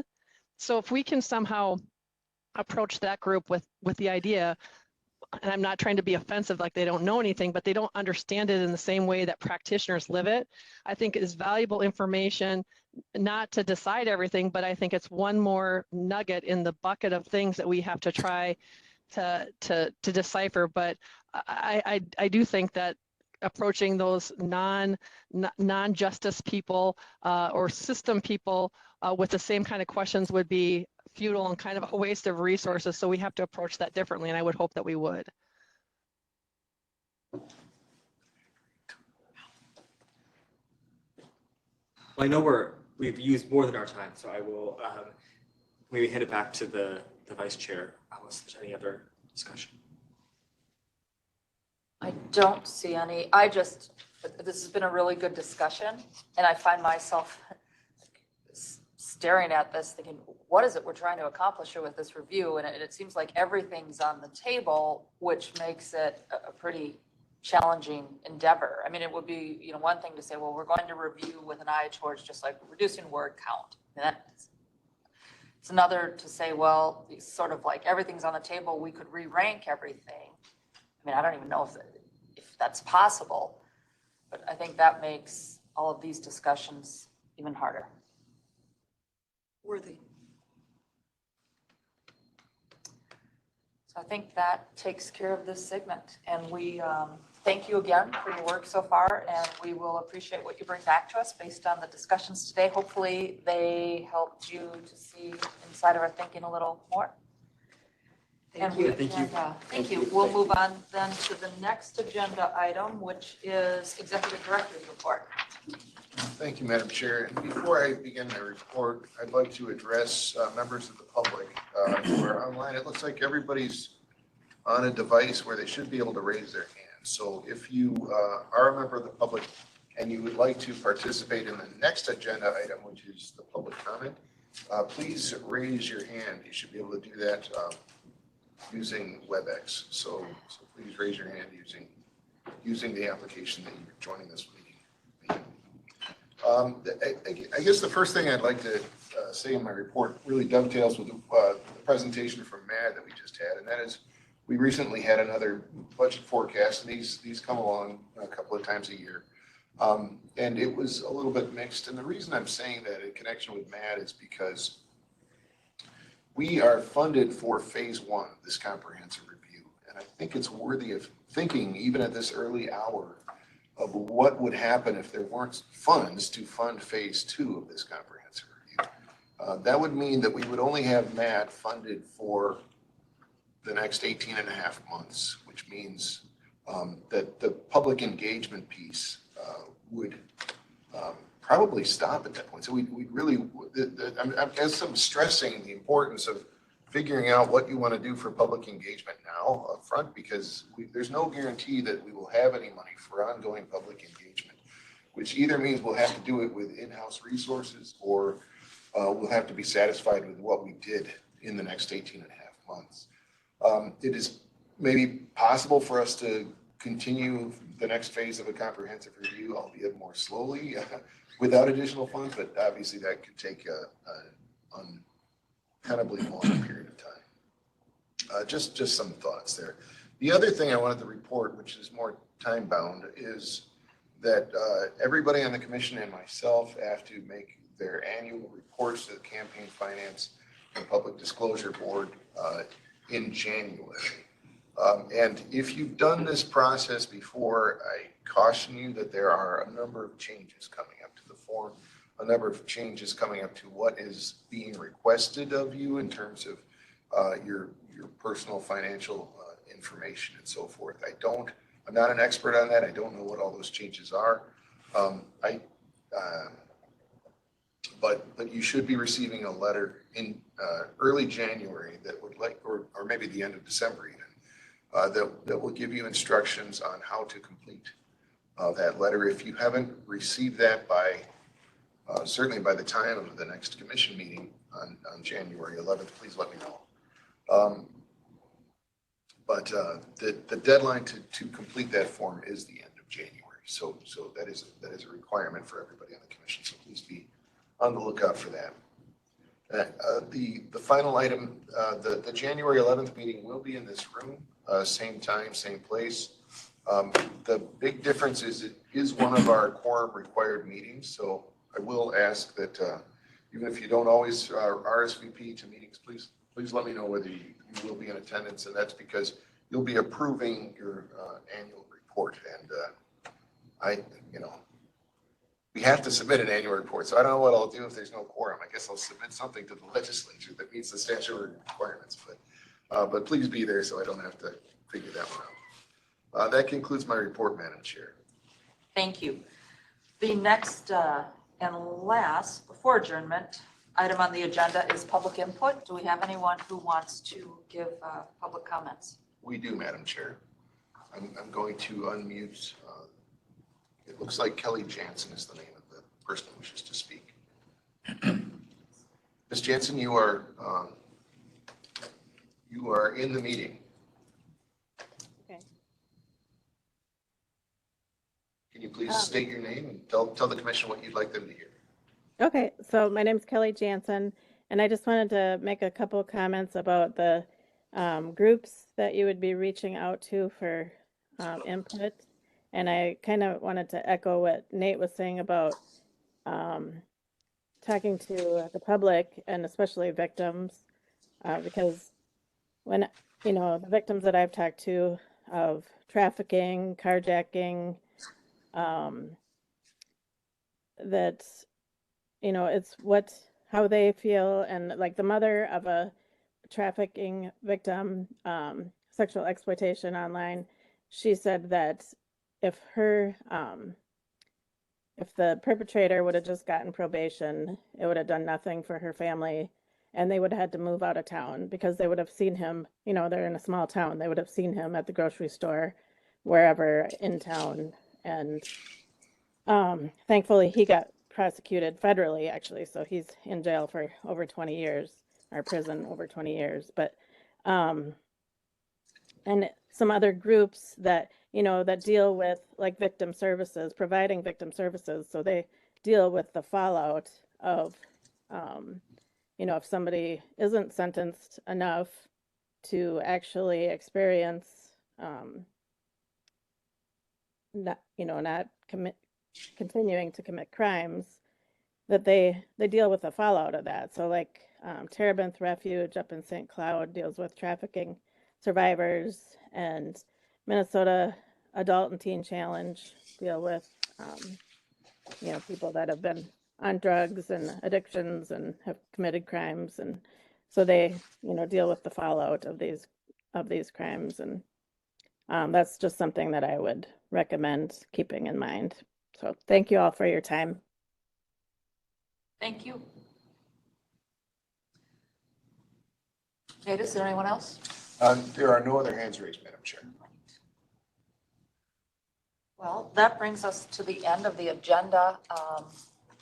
Chair Mitchell, thank you for trusting me with the gavel. Nate actually gave me a gavel. I was just kidding when I said I was surprised there wasn't one here. Thank you, everyone, for your discussion and weighing in on these important topics as we try to give some guidance to the people who are here to help us. I think they're probably overwhelmed at this point, so thank you.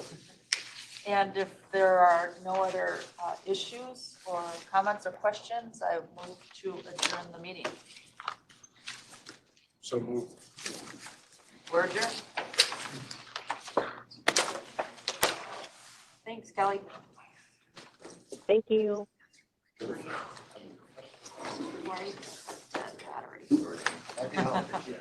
I know. Yes.